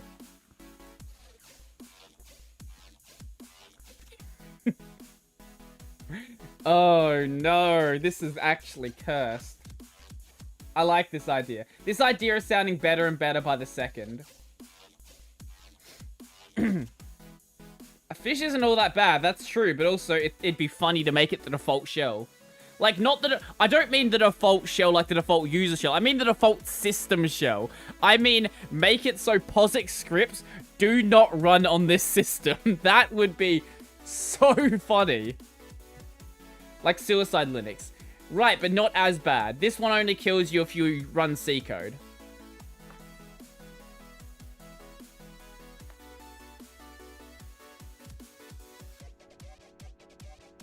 Stop, you can get impression for the next 2 years. Well, that's how long it's going to take us to make it.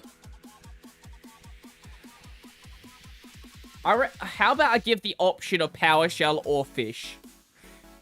Yeah, those are your only options. PowerShell or fish. Why have I not done a video on PowerShell yet? I don't know why.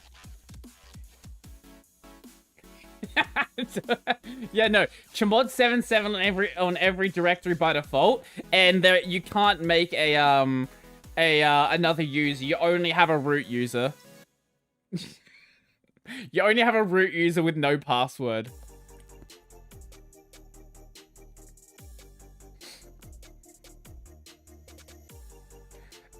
Is there a shell written in Node? Bring Luke on your podcast. I'd love to. But, I didn't know you even had a spelling mistake there. I would love to. Yeah, at some point, I would love to be able to do that. It's just a matter of getting in contact with him and asking if he wants to do it.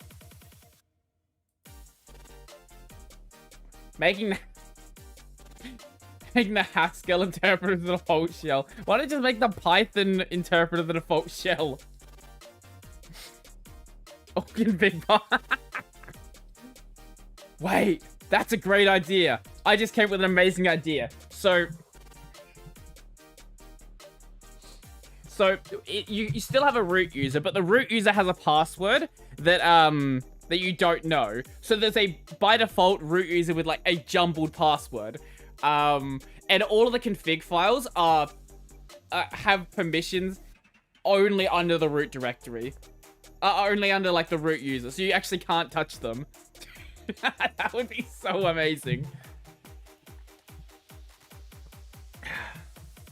So it's basically just like intentionally trying to make this distro as bad as possible. Config files written in XML. No, I don't want to do that. I just don't want to do that myself.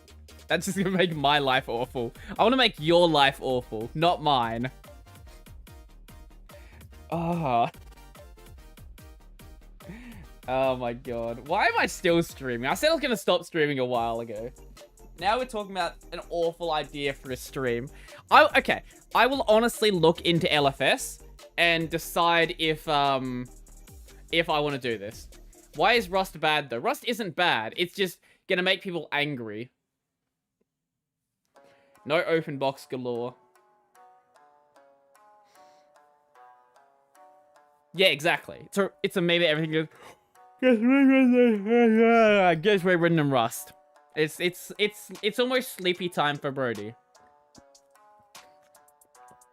Make none of the default. No, I'm gonna make Ed the default editor. Haskell is default shell or riot. Okay, that you've convinced me. Sure.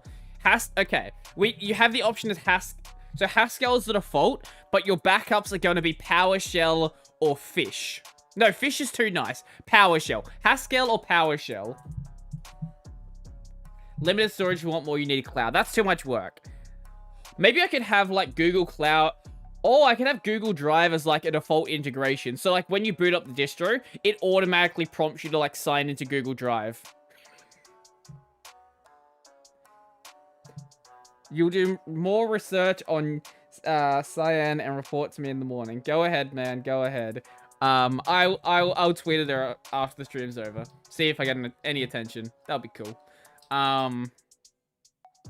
New shell as well. It's written in Rust after all. New shell looks pretty cool though. Yep. I when we get to this, I'm gonna make it as bad as possible. Won't boot without internet.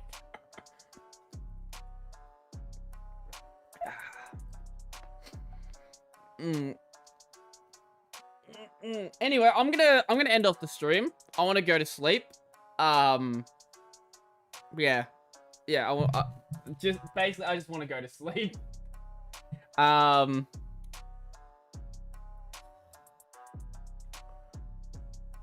That does look kind of cool. I like that.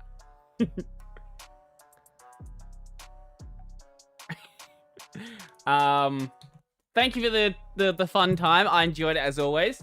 If I actually decide to do it, next week might be an LFS stream. I make no promises, but it might be an LFS stream. Maybe. Yeah. Anyway, thank you guys as always. Tomorrow's video, I think, is gonna be responding to a guy who is convinced that I hate free software, and is convinced that I adore the open source initiative. I wanted to do a response to this because this guy was pissing me off, and it felt like a good video. So yeah, that's gonna come out. Then Monday will be a video on BPyTop. After that, I don't know. It'll be whatever happens. Yeah. The guy I mentioned during the end of Lily's stream. Yeah, exactly. Yeah. I made a video about it. Because it was going to be fun. Anyway, I'm going to play the outro. And I might actually go watch some of Cyan's stream. Because she seems cool. And yeah. Enjoy the rest of your day, morning, evening, whatever time it is for you. I'm going to go. See you guys later.